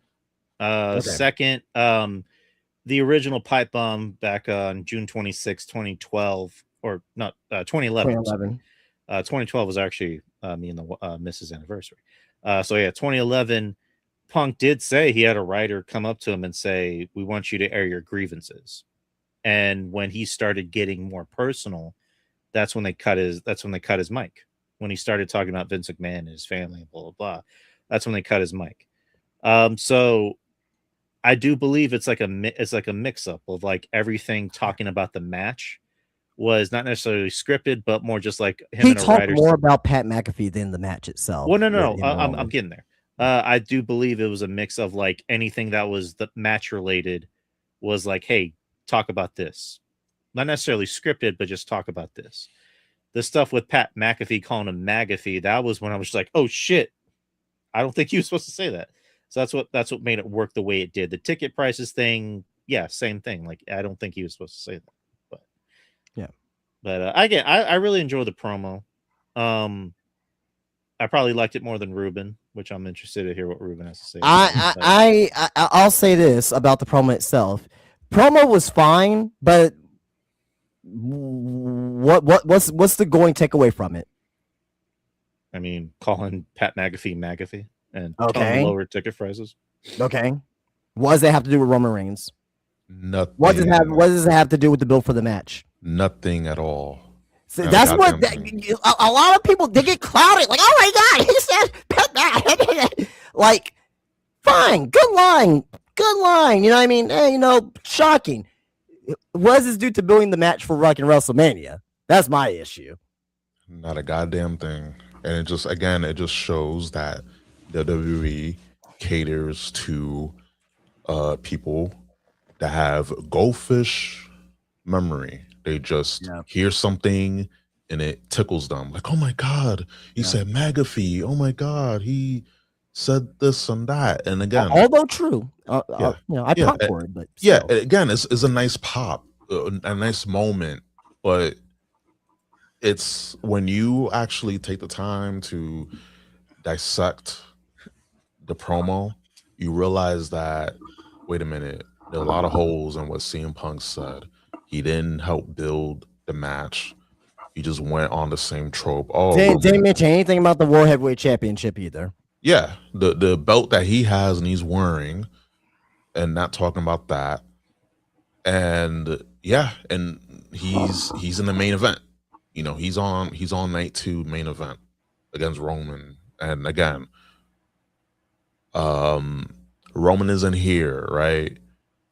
Talking about lies like, oh, like he sucked at football, so he got a job at wrestling from his dad. It's like, we know Roman dealt with leukemia, and he was going to play football, but Right. you know, they do testing, and when they found that, you know, in his blood, you know, his blood cell count was abnormal, they found leukemia, so he can't play. Right. And then all these things, oh, you're booing me because he's not here. Roman has earned, whether you like him or not, he's earned the right not to be there every week, because he was there. Okay, CM Punk, when the chips were down, he left. And I'm saying this as a guy who is a fan, soon was, but I'm a fan of CM Punk. When he left, that created a huge void in WWE and wrestling. Right. So he left for 10 years. And I get why he did it. Could he have done it? How could he have handled it a better way? Maybe, but times were different back then, so I get it. But he left the way he did it. Roman was there, went through the trenches. We were talking about earlier, with him being sided with horrible creative, dealing with these Sesame Street promos, and the big dog, and being force fed. And I know, we all know this, Roman was not happy with a lot of that, but he was a chosen guy, and he's not going to say, oh, maybe I'll give it to the other guy, give my spot to the other guy. No, if you're chosen, you're going to take advantage. You're going to make the best out of a shitty situation. And he did that for the time that, he was there. Didn't leave, didn't quit, didn't take his ball, go home. He stuck through it. Yeah. And we see that. That's why, for the OG fans that are fans of Roman Reigns, we respect him because of that. You don't have to like him, you don't have to glaze him, but you can acknowledge him. Right. You can acknowledge that, hey, like, he went through the ringer, literally had dog food poured on him, had horrible creative. And even when he had to leave because his leukemia came back, that sucked. It's not Roman Reigns, the character that we see on TV. It's the man behind the character, Joe. So I get that. So when you hear CM Punk's promo, it's just very bitter. It's very, like, I'm mad that he was a chosen one. He was a top guy. And listen, Punk in his own right, he's a star. We know this, right? For better or worse, he's a star. He went and took his own path. He didn't go the WWE. He was in WWE, but he didn't go the WWE route. I get it, but a lot of what he said in that promo was just bullshit. Like, he was on the late night shows. He had a wise man. He had an advocate. The whole story leading up to last year's Mania was CM Punk wanting to take away Roman Reigns' wise man. He said, "Oh, I didn't need to walk around with wise men and all that." You literally did for WrestleMania last year, and during your title reign, you did that. Mm-hmm. So it's like, come on now. It's just not honest. It's just BS. And that's why I can't just take my brain out of my head and be like, oh my God, it's a great promo. He has some zingers, I give him that. He says some cool lines, some that raise an eyebrow. But that's it at the end of the day. Because we know what, at least we know. And then he did not sell the match. Meanwhile, he kept saying, "Oh, Roman Reigns is not here. He's not here. Like, I'm here. Like, how come I can be here, but he's not?" He's earned that right. Roman has earned that right. You don't have to like him. You don't have to, again, you don't have to like him. You don't have to glaze him, but he's earned that right. You know? So it all boils down. Like, I can't be like everyone else, say, "Oh my God, this promo was the best."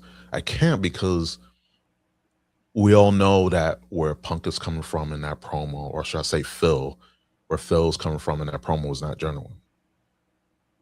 I can't in my right mind say, "Oh my God, this is so great." He didn't build nothing for the match. Right. Nothing for the match. He just took that platform to just roast them instead of building the match. Like, hey, like, why this match is important. He wants to main event Manias. That's his dream. He doesn't look like he's caring. So I don't know. It's just not a good look. And I'm excited for this match less and less. I'm still excited for it because I want Roman to take that title from him. That's what I'm excited for. The build has been good. Ass. And same thing with the WWE title match. It's just, where's the excitement? Is nothing feels exciting. Only the stuff that's outside what's going on in the ring, what's going on backstage, what's going on in corporate. That's what's exciting. We're talking about that. This whole show's based on that. Everything else sucks. Yeah, go ahead, Drew.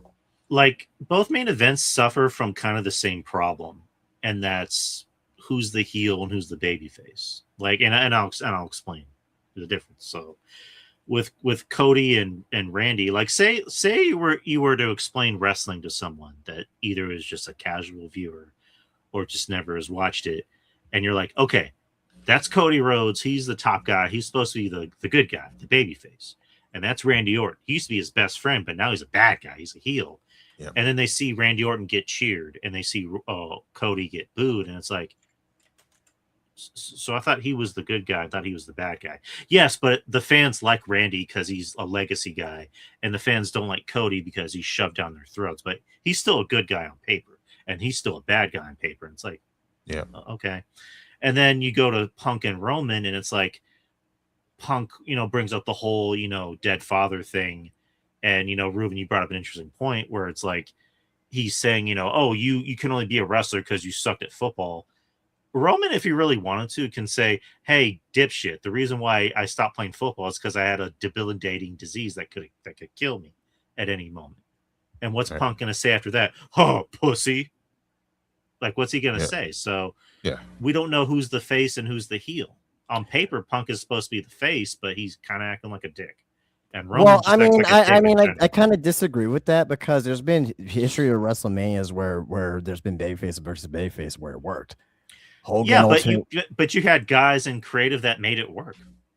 Well, yeah, true, but what I'm saying is, just because it's babyface versus babyface, it doesn't equal to a not a good WrestleMania main event. Like, I mean, Austin Rock 17, for example. No. I'm not saying the match is going to suck, because for all we know, these matches could be really, I'm not saying that good. the match is going to suck, but I'm saying like the build and like for us to care about it. Yeah. It has nothing to do with the actual match itself. But I think a lot of people are kind of pissed off right now because they're like, well, it's babyface versus babyface. Why should I care? Well, there's been a lot of WrestleMania main events that work with babyface versus babyface. Yeah. Shawn Michaels versus John Cena, that didn't work as a babyface versus babyface match. Yeah, and it's just like Undertaker, Shawn Michaels 2 fucking years in a row. You get the greatest fucking WrestleMania match of all time at 25, and me personally, I like 26 better. Shawn Michaels' career's on the line at 26. I mean, it can work if the story's correct. These stories are not correct. It's not because it's babyface versus babyface. It's because the story sucks. Yeah, I mean, I was mentioning the story sucks because there's so many plot holes you can just like stick your hand in, and that's why it's just so fucking confusing. Because like Roman, on the other hand, when he talks, it just sounds like he's just being told what to say, whereas Punk sounds like he's more from the heart, but sometimes he just tends to say things that don't really add up. And in this case, the promo on Monday, he was doing everything but talk about the match. Like it almost seemed like I mean, not even seemed, he went into business for himself. So that's kind of my biggest caveats with both matches. And also, you have one match where you have a celebrity getting involved that doesn't really do anything or add to the story and makes no sense. And quick question, Yeah. going back to Pat McAfee, do we think there's two things? Number one, do we think that they are going to throw a curveball at us? Do you think that there will be another person involved in this story with Pat McAfee, Randy Orton, and Cody Rhodes in particular? I really hope not. I mean, so might as you're well. saying that, Can't get any worse. but there's names out there that can make it that can make this a lot better. I Throw me a don't name. want. Go ahead. Huh? Throw me a name. The Rock. It's not gonna No. happen. No. You wouldn't want The Rock to fucking fix this. Okay, so let me ask this: what's the last bad thing The Rock has done on WWE TV? Telling Cody to give him his soul and then leaving. But that led to one of the greatest heel turn moments. Not this, and again, the follow-up was terrible, but I'm talking about the moment was incredible at Elimination Chamber last year. Mm-hmm. I don't think Rock asking Cody to sell his soul was bad. It's just what happened after the heel turn was bad because there was no follow-up. Completely agree. Completely agree. That's the thing, that they have ideas, but they don't follow through with it. That's the issue. So something could start off good, just like again with Roman and Roman and Punk. The first promo was between them was great, and then the second one started off good and just fell off a cliff. Ever since then, it just fell off a cliff, and they had something, and they just don't follow through. So I think if they do add The Rock, he will save it because he actually has a writer to mulligan him, get this story out. But Right. if just without The Rock, it's like this story is a DOA. Okay, so now it only gets worse from here. I'll throw another name, Kevin Owens. What would Kevin Owens serve? Oh, yeah. What do you mean? Like, he was supposed to wrestle Randy last year, and the whole story he had with his him and beef with Cody. and, He had his beef with Cody, and then no, the Kevin Owens he makes the most sense. Yeah. Absolutely. Like, I would like to see him back. Like, honestly, like, it should have been him. Yeah, it should have been him. Yeah. Do you think that it was supposed to be him, then it ended up being Pat McAfee? We don't know, but Who knows? It's just, again, the creative is just not, like, we had Randy just doing nothing for the longest time, and then at this moment it was like, oh, we have Randy Orton, let's have him win the chamber, right, and face Cody, and then just turn heel, and then have someone talk to him on the phone, and then for it just to be Pat McAfee. So it's Right. like it's just they have people, but they don't use them. They went to the last minute. Oh, right, we have this 14-time world champion that's that should be in a more prominent position. Like, oh wow, we have this guy. Yeah, we have this guy. What's going on? Oh, I don't know. Just give him Pat McAfee, put Jelly Roll with Cody. Just go ahead and do it. Just get out. It just doesn't make any sense. It's stupid. All this is done because I think it's done on purpose. I think it's so bad. I feel it's on purpose. It's not by accident. It's not by accident. I do get the feeling that I think Jelly Roll is going to be in Cody's corner at Mania. Oh yeah, that's happening at this point, and that's going to set up the main event of Backlash. Yeah, and that I agree with that too. But I'll ask this: as of right now, Because if the way WrestleMania is going, just ask these. I'll ask these two questions. How do we think night one's going to end? Well, Randy's gonna win. I think Randy's gonna walk out as champion. Right? Is is there going to be any returns or anything crazy? Now, since they announced the nights of WrestleMania, we can throw The Rock out the window because he ain't returning on fucking night one. If he's returning, it's gonna be a night two thing, obviously. Yeah. So we throw The Rock out the window. Is there ain't gonna be anybody else aligning with Randy Orton, rather if it's a guy like a Kevin Owens or a name that we haven't thought about? Do we think that Randy Orton could have a possible new legacy? Could we get someone like Ethan Page or Ricky Starks to be called up? Royce Keys, or Royce Keys to be involved? Yeah. Will we be happy with that? With a new faction ending night one? I'll be happy with that, depending on who it is. Personally, just something to get us, talking to further this garbage. It's literally like a train crash, and you're trying to put everything together. Like it's like just wrecked beyond all recognition, and it's just they had it. They just had it just with Cody and Randy. They had it there, and it was like, no, we're just gonna screw up the stew and just put all this bullshit ingredients and just ruin it, ruin the taste. And then now you can't salvage the stew, so you gotta make a whole new stew, and that's what they're doing. And it's working horribly because there's too many cooks in the kitchen. Oh no, you got to put this. Oh no, you got to put that. Right. Stop putting. This is literally what it is. Just too many cooks in the kitchen.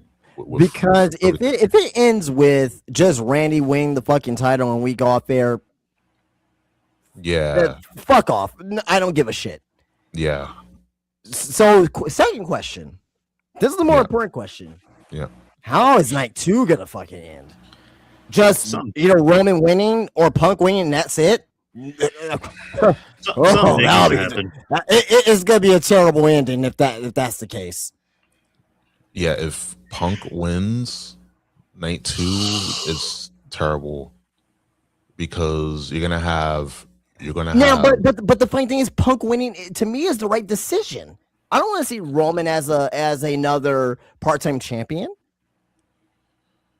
I mean, what has CM Punk done differently with the title than all the other title holders? I agree with you. I don't think CM Punk's reign has been magnificent in any way, but also at the same time, it's the lesser two evils here. It's like either you have Punk win and try to drop it to someone up and coming, maybe Braun Breaker finally gets his chance when he comes back, or you give it to Roman. Roman holds it hostage, and we don't know when he's gonna fucking defend the title. Then if you're gonna have, you're gonna have Punk retain, then you're gonna have to, and this is the main reason why you need to have things booked in advance. You gotta. I wonder if it's gonna be Braun Breaker. Because it was supposed to be Breaker and Punk, but got injured or whatever. And injuries suck. They happen, but they pivoted to Roman. But who are they gonna give the title to if it's not Roman? Why have not that, to me, not that soon. I wouldn't give it to Oba right now. You got give him the Intercontinental title and let him run with that for a little bit. I would say Oba wins it at SummerSlam. The world title? Yeah. He doesn't need to win that early. I don't know. The guy's already over. He's kind of he's over, but why? But why rush it? What's with rushing it? I'm not saying rush it. I'm not saying give him the title. That's rushing it. 4 months from now, that's rushing it. If he's over enough, I would say give him the title at SummerSlam. I disagree with that. Well, I mean, I think they should give him the title at SummerSlam. I mean, if they don't go with, I'm sorry, go ahead.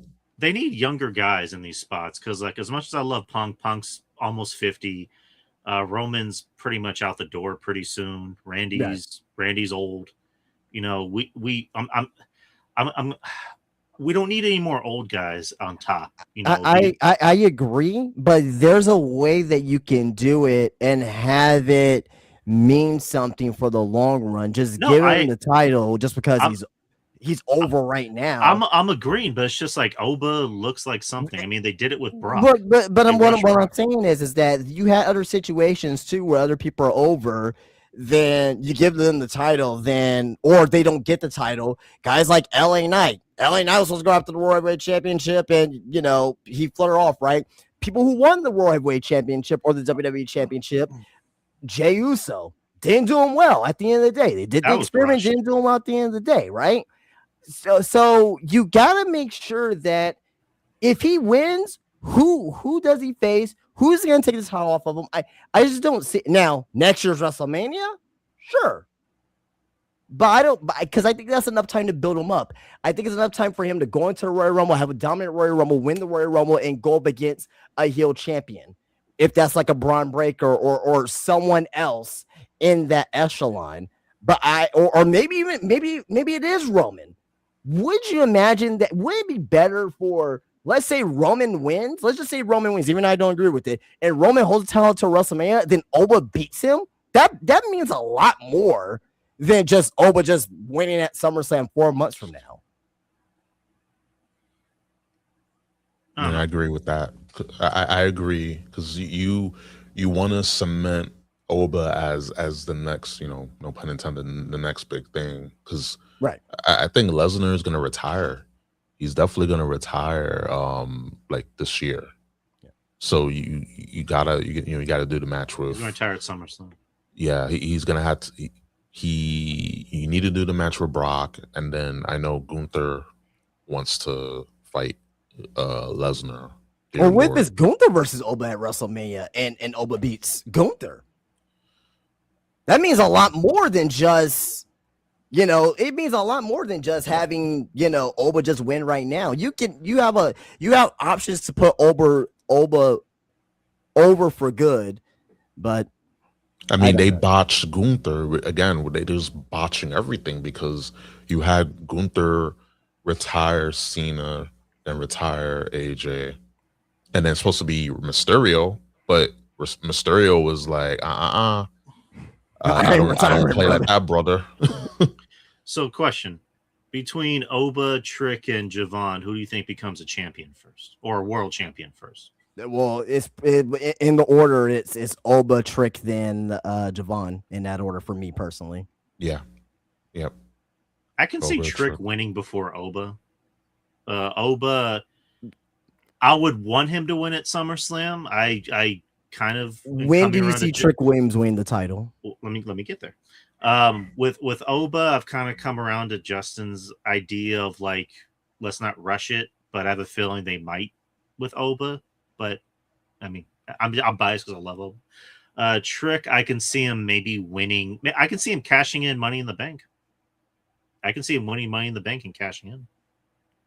Okay, I can see that. But again, how do you get there? Who's the champion? Does he cash in on Cody? Does he cash in on Randy? Who would he cash in on for him to make sense on? Because really to me, it's really Cody. Cody's the one that kind of makes sense. Maybe he can switch sides and go to Raw and cash in on Punk or someone. I don't know. Or a Seth. I don't know. Like you're right. It does need to have more of an impact than just like, I'm going to cash in. But he's going to catch it. Hey, speaking of impact, he cashed in for the TNA title. Wouldn't that be ridiculous? That'd be fun. Yeah, that's I guess we kind of covered everything we need to cover about the Punk thing. Let's just kind of skim through a Raw. Raw wasn't too terrible, but let's just kind of skim through it real quick. It was mainly just setting up Mania. I Show Speed was added to Mania, like we mentioned. It's going to be him in the Tag Team Champions division versus the Usos and LA Knight. So we got that to look forward to. Finn Balor revealed that he'll be bringing back the Demon at WrestleMania against Dominic, so that should be fun. after he got beat down by the Judgment Day. There was a backstage bit where Stephanie Vacour, she collided heads with Liv and Roxanne, where they both got bumps on their heads, and Stephanie threw Liv through a television set. Yeah, that bump was gnarly. Yeah, Saw Stephanie photos of it. Stephanie needs to kind of tone it down a little bit and realize that she's not in Japan or Mexico, and just take it easy sometimes, because she does kind of work a little stiff. I mean, to me, it was more of an accent more than anything else. So, you know. Well, I mean, there was the thing from a few weeks ago where like she knocked the hell out of Liv on the ground, and it looked like Liv was like, "What the fuck?" So, No, when I remember that was, when they were brawling into Gorilla, and Stephanie powerbombed Liv, and right when Stephanie was gonna do the power bomb, Liv said, "Oh fuck." Before, it wasn't after, it was before, like when she grabbed her. So I'm fine about that, them being a little bit more stiff, because if they were not as stiff, the conversation would be, well, oh my god, this looks fake. So it's, now I don't want them to get concussions, obviously, right? It kind of sucks, right? But I much rather it be stiff than not, because we have seen some brawls before that it has looked very pathetic. So there has to be a middle ground there. She can bring it back just a little bit, but I'd rather you be stiff than not. Okay. Seth Rollins, just a smidge. Right. Yeah, agreed. Seth Rollins promo, he talks about wrestling Gunther, then Gunther comes out to attack him, but Seth Rollins counters it and doesn't get attacked by Gunther, and then Gunther tells Paul, pretty much, you're going to owe me a favor down the line. So hinting at a possible match with Brock. You had Penta and Javon Evans and Dragon Lee versus Los Americanos. Fun matches, as you can imagine. Basically just setting up the WrestleMania match. And as we mentioned before, Rey Mysterio, is now a part of the ladder match for the Intercontinental title. So, yay. Rhea Ripley and Io Sky versus Michin and B-Fab. After the match, Jade Cargill beat up Io Sky right in front of Ripley. So it's personal now, brother. Yeah, it was terrible that they were trying to recreate Gunther and Jimmy, that beat down that Gunther did to Jimmy, and Jay was handcuffed. And yeah, it was not good. It was not good. Yeah, I could not give any more of a fuck about this feud between Jade and Rhea. I don't even care who wins. I know people would love if Rhea won, but it's like, if she wins, then what? You know? And I know Jade sucks, but it's like, at this point, I would just want Jade to win, because I don't give a fuck. That's how little I give a fuck about this feud, is that I want Jade to win so we can just be done with it. And then the show closed with Oba Femi and Brock Lesnar contract signing, which no contract was ever signed, because I think they were going over time. Because as soon as Oba Femi, as soon as Brock hit the ring, you're already seeing the credits. Paul Levesque, Lee Pace, and blah blah blah. And not Lee Pace is an actor. Who's the guy who actually does the Lee Fitting? There you go. And then Oba hits the ring and starts imitating Brock, doing his jump, his jump thing or whatever. And then they just beat the shit out of each other. So I mean, it was cool. It was a nice beatdown. Something we probably should have gotten last week, but I guess it was a nice way to end the show. It was the first time Oba ended a Raw, so good for Oba. But that was Raw in Houston, Texas. But that's pretty much it for the shows. I didn't watch NXT. I wasn't home. So, did you watch NXT, Justin?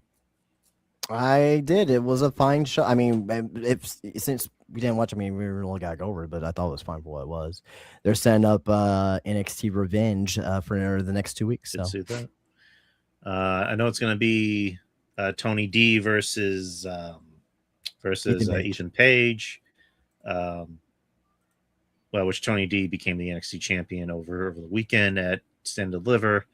Lola Vice is the new NXT Women's Champion, which I know we picked Kendall, but I had a feeling they were going to go with Lola because she was there longer. She's popular.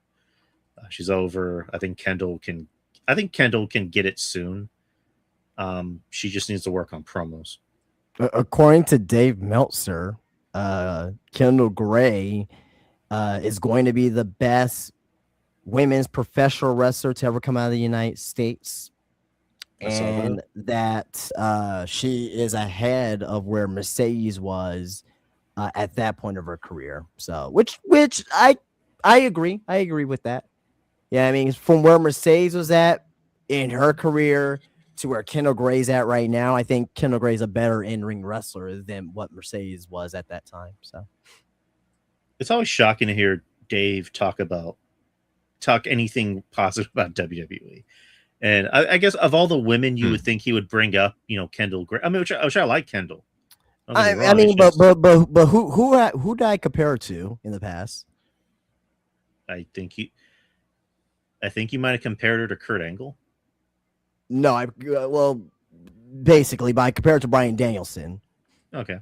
And fucking Dave loves Bryan Danielson, so it makes sense. I don't know. I think Kendall's great.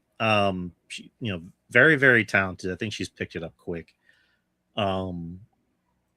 She's getting over with the fans. Again, she needs to work on promos. That's kind of like her only big thing that's kind of holding her back. She's not bad, I don't think. Yeah, but it's like, there's just that little skip of when you say bad, because she's not terrible. She's not you're making it seem like she she can't cut a promo. She can. I never said that. I'm just saying I've heard her cut promos. I'm like, that could have been better, but you need to work on that a little bit, But she can get there. She can definitely get there. I think Blake is going to stick around, and I think Blake is going to go after that women's title, and that could be a good opponent for Kendall. Winning the title is Blake. So, but all right. So let's talk about some news.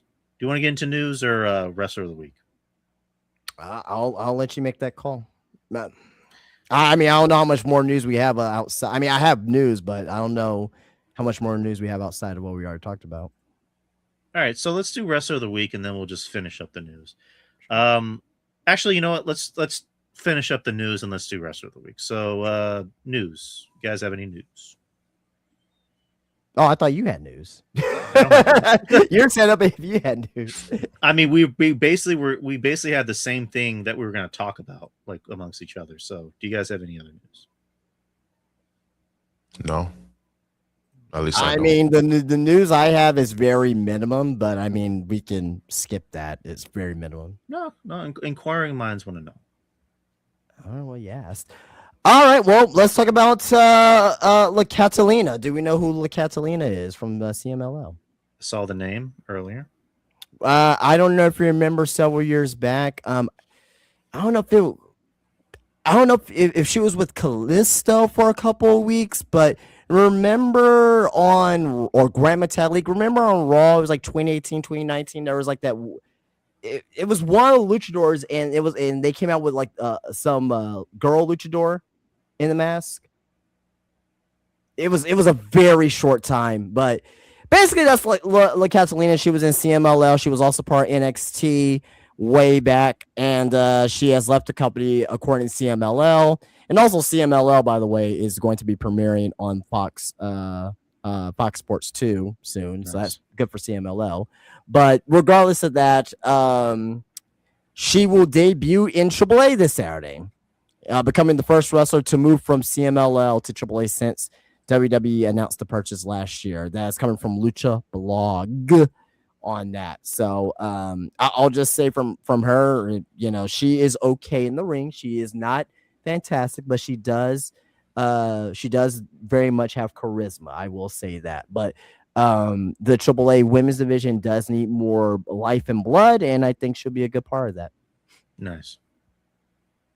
Any comments? Muy buena. All right.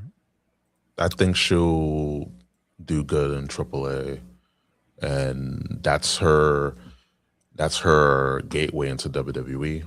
Yeah, kind of getting back So into WWE. Yeah, yeah, and she has good charisma, and she has a good look from what I saw. So yeah, I think she'll be in good hands. Like yeah. she made a good choice going to AAA, leaving the other promotion. So yeah, Yeah. we'll And see the her other thing soon. is she's also from Chile, so she does have ties with Stephanie Vicaire. I think there was like a picture of her and Stephanie Vicaire, and also I believe Lady Flammer from like 2019 or something like that. But she's only 25 years old. She's young. She's super young. Oh man. But it was her and Sin Cara on Raw. Hmm. It was What, like 2019 or something like what was that. her name? It was before pandemic, so. What was her name? La Catalina? La Catalina. Yeah. Okay. Oh, here we go. Let's get Drew's live reaction here. Hmm. I know what that nod is for, so we're moving on. All right. So so moving on here. So Carlos Silva, we know who Carlos Silva is, who is the I guess the president, the major head of TNA wrestling, says that TNA wrestlers have been pulled from some shows due to partner conflicts. Some of these matches include a WrestleMania weekend super match, a Ricochet versus Leon Slater. You have MJF versus Nick Nemeth, and you have MJF versus Bear Bronson. Those matches are not happening due to partner conflicts. And as according to Sean Ross Sapp, what do we think that means by partner conflicts, Ruben? Partner conflicts. That basically TNA talent was going up against AEW talent, and there's partner conflicts. I mean, it's WWE. Yeah. Thank you, Drew. Appreciate that. Yeah. Yeah. I mean, it just speaks for itself. Speaks for itself. That's just code. It's just code. Like we know the deal. It's just code at the end. Is WWE the king of NASCAR, Richard Petty, in this situation? Yes, they are. Actually, absolutely. Trick question. It's not WWE, it's TKO. Well, WWE is. Well, this was WWE for sure. You know, they don't like Tony Khan over there, and they don't like AEW. Speaking of Tony Khan, this is not part of the news or anything like that. But did anyone see the Tony Khan interview with Coach and Vince Russo from yesterday? No, I saw like a snippet of it. Vince Russo was asking. I was like, oh my God. They were grilling him. Yeah. They were grilling him. So as they should. And Tony just looked like he didn't really say anything new that he would normally say, but there were some wrinkles in there, and it got kind of deep with Christianity and stuff like that. So, you know. So. Oh yeah, I know Vince Russo's like a Christian. Yeah, and so is apparently Tony Khan as well, which I didn't know that, but yeah. So, all right, well, I mean, that's all the extra news I had. It wasn't anything like I mentioned, but yeah. All right, so I guess we can end it with Wrestler of the Week. Anyone that's joining us for the first time, anyone that's joining us on all of our socials, whether it be YouTube, Twitter, X, or the Facebook page. We usually do this at the beginning of the show, but because there's been so much shit to talk about in the wrestling world, partly WWE, we decided to save it for last. So, Wrestler of the Week, it could be anyone from WWE, AEW, TNA, New Japan, anyone that did something that we thought was, of significance, interesting. They could have done something that we thought was stupid as hell. We wanted to give them praise for that. So, gentlemen, who is your choice for wrestler or wrestlers of the week? You go, Ruben. You got it.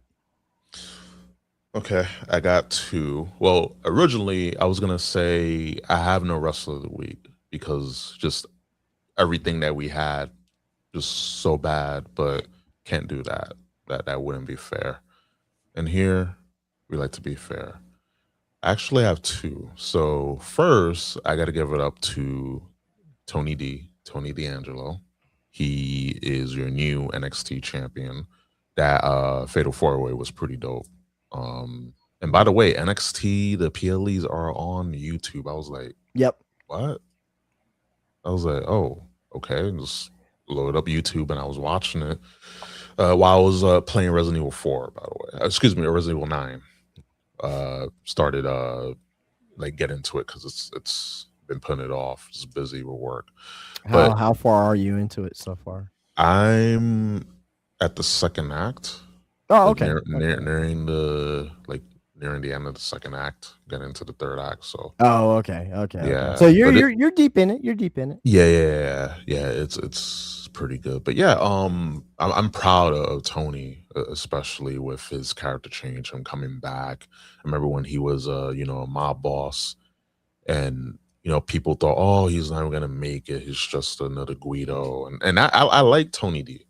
Like that gimmick worked for him, but he did something that a lot like what a lot of people need to do is just evolve their character, and we have examples of that.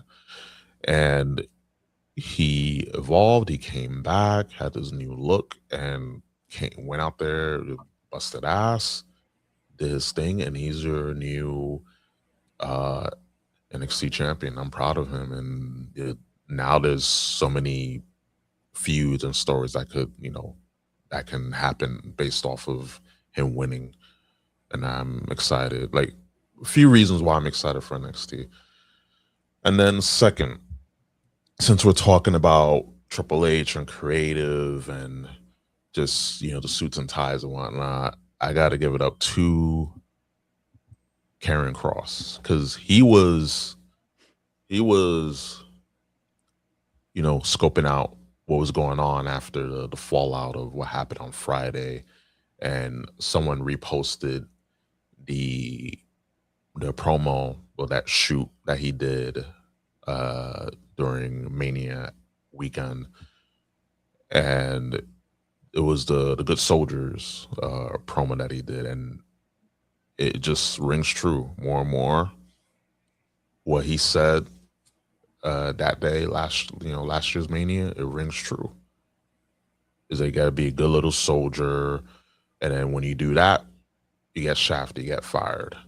And he left WWE after they lawballed him, and he's killing it. He's killing it in the indies, and I'm proud of Karrion Cross, the Killer Cross. Now, I'm proud of the guy, and it sucks that he's not in WWE, but I guess especially with what's going on now, I think he's way better off not being in WWE. And yeah, just thinking about him and that promo, and especially with everything that's going on, it's just I was like, wow, just everything clicked. Everything clicked. And yeah, I'm Cross is dope. He's dope. Like he was done dirty. He was done dirty, and then it goes to show that creative, no matter how over you are with the crowd, no matter what type of creative you have to offer, just doesn't matter. The machine is gonna push whoever they want, and we're seeing it. People don't want a certain wrestler, but they're pushing them anyway. So shout outs to Cross and Scarlett.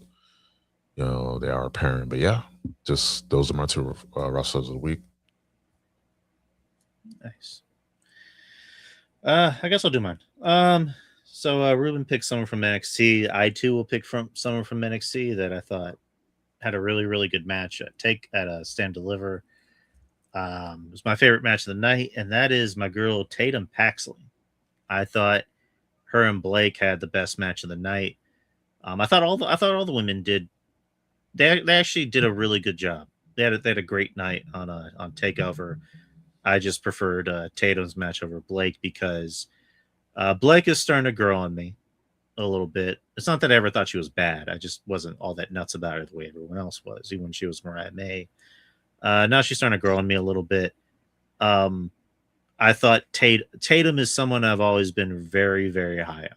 I've always thought she's someone that the fans love her. They dig her. She's over. She has very good matches. She's likable. I think she's marketable in some ways. And it's funny because, like, I think either last year or the year before, I said that she you can tell that she's borrowed a lot from Daphne. And then this past weekend, she was wearing, like, her outfit was paying homage to Daphne. And even the pairing with her and Shiloh Hill, I believe it was who was it? Somebody compared her and Shiloh Hill to Daphne and Crowbar, to which Crowbar saw that he thought she was very touched by it. I thought that was pretty nice.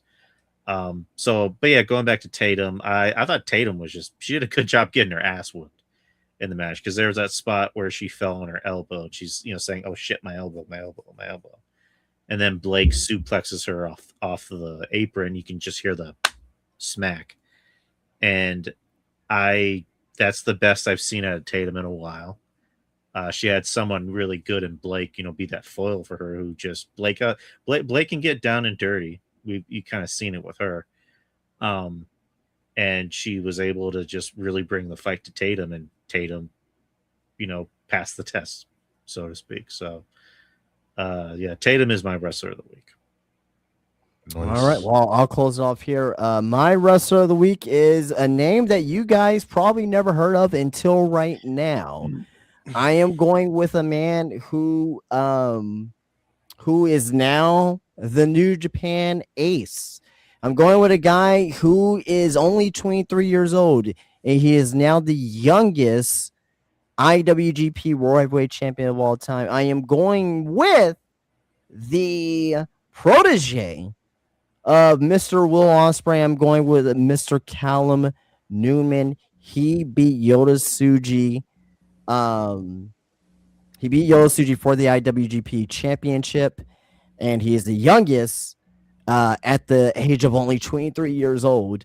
He was born in 2002. Fuck me. He's the youngest IWGP champion of all time.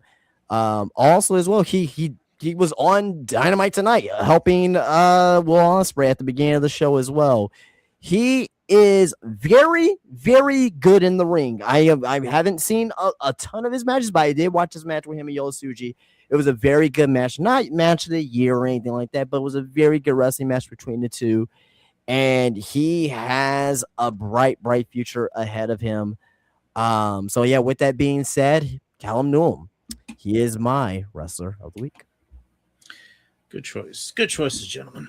I'll upload this to the EXP Clips channel if anyone is interested in following that. I post clips from the shows, not just from the experience. I just posted a clip from Lunches with Punches with me and Joe Punches, where we had an interesting discussion about Rotten Tomatoes. So look that up, and a few other clips from the experience. But all right, people, we are done for the night. Thank you to everybody in the chat room. I see we had a nice little chat tonight. We had a Threllax, we had Don Stoney, we had Coke Hogan, who was I've seen him in the Spitball Media chat room. So, Coke, if you're listening, thank you. A Pipe Layer, who is Tony from Meadow Drive Hoops. Of course, Kyle was here. And just everyone else watching, not just on YouTube, but also on the Twitter X page, DY Experience, and also the Facebook page. I guess just a quick note, it's non-wrestling related. If you're on Twitter and you get a PM from somebody claiming that they accidentally wrote a report on you, and then give you a link to speak to somebody about it, it's a scam. I mean, you have to be 7 to know that that's not a scam, right? Or to know I knew it was a scam. I knew it was a scam right away. Yeah, because I was just like, yeah. But yeah, that's kind of random though. Like what happened? It literally happened to me 30 minutes before the show. I had someone that's crazy. DM me. Yeah, I had someone DM me saying that, oh my god, I like me and my friends mass reported you and blah blah blah, but it was the wrong person. But they never send me a link.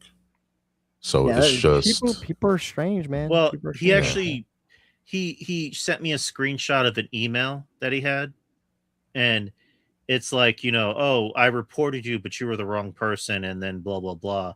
Oh, yeah, it here's the was that. name. Yeah, Here's the name of the person you need to get in contact with. And I'm like, I, So I, I would just start playing with them like, oh man, I'm so sorry.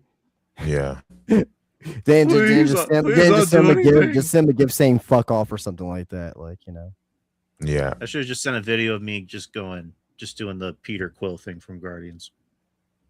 But anyway, just a PSA, people, guys, just be safe on social media for any scammers. That being said, Twitter DY Experience. If I still have a profile up by tomorrow, because I might get and take it down. And then the Facebook page. No Don Stoney. I'm not sending you 10K. You will not get 10K from me, sir. Not only thinks he's Danhausen. Yeah, he's not very evil and very nice. He's just very nice. But yeah, Facebook page, Instagram page, Twitter. I already said Twitter, TikTok, same thing. Drew Yari. YouTube is going to be DY Experience, where you get the experience, you get lunches with punches, you get Metal Draft hoops, you get friendly neighborhood marks, all in one channel. The reels, I put up the reels almost daily. They help, not just on YouTube. I also put them on Instagram and TikTok and Twitter. So make sure you sub to the page, people. We're currently at 208. We like to get to 300 and beyond. We always have a goal. And what else? And just shout out to everybody. Shout out to all our friends. So, and of course, always and forever, then, now, and forever. Shout out to Kevin Castle, forever. But enough about me. Justin, tell the people what Spinebuster Tees is all about. Spinebuster Tees, spinebustertees.com. You go on the website, get yourself a wrestling t-shirt. It takes about a week and a half to get out there to you. We very much so appreciate your support on that. Spinebuster Tees on Instagram. Follow me there. Actually, my tag is down below under my name here in the video. Follow me there. See what I have going on inside my shop. And also on June the 25th, Thursday, June 25th, if you're happen to be in the San Antonio area, I will be having former TNA Knockouts champion Sue Young in the building doing an autograph signing. So that should be very, very, very, very much so a great time. But at Spinebuster Tees at the Wonderland of the Americas, where you can come in and see all my wrestling product, wrestling t-shirts, wrestling Funko Pops, action figures, tumblers, mugs, anything that you need for your pro wrestling needs, it will be there at Spinebuster Tees at the Wonderland of the Americas. Spinebuster Tees on Instagram and spinebustertees.com. Ruben, take us home, brother. Nice. Yes. Yeah, you can follow me on Twitter, X, Mr. Ruben Prime. Check out Culture Attack podcast on Spotify and on YouTube. And yeah, and shout outs to Kev, rest in peace, and good show. All right, people. Thank you to everyone for watching. We will see y'all next week for WrestleMania week. We're going to be doing our WrestleMania predictions. It should be oodles and oodles of fun, gentlemen. And also next week is the NBA playoffs. So it's going to be a busy weekend for the Experience channel. So, all right, people. Take care. Don't forget to sub. Leave a like and a comment. It helps with the algorithm. So, peace out, peeps. Peace.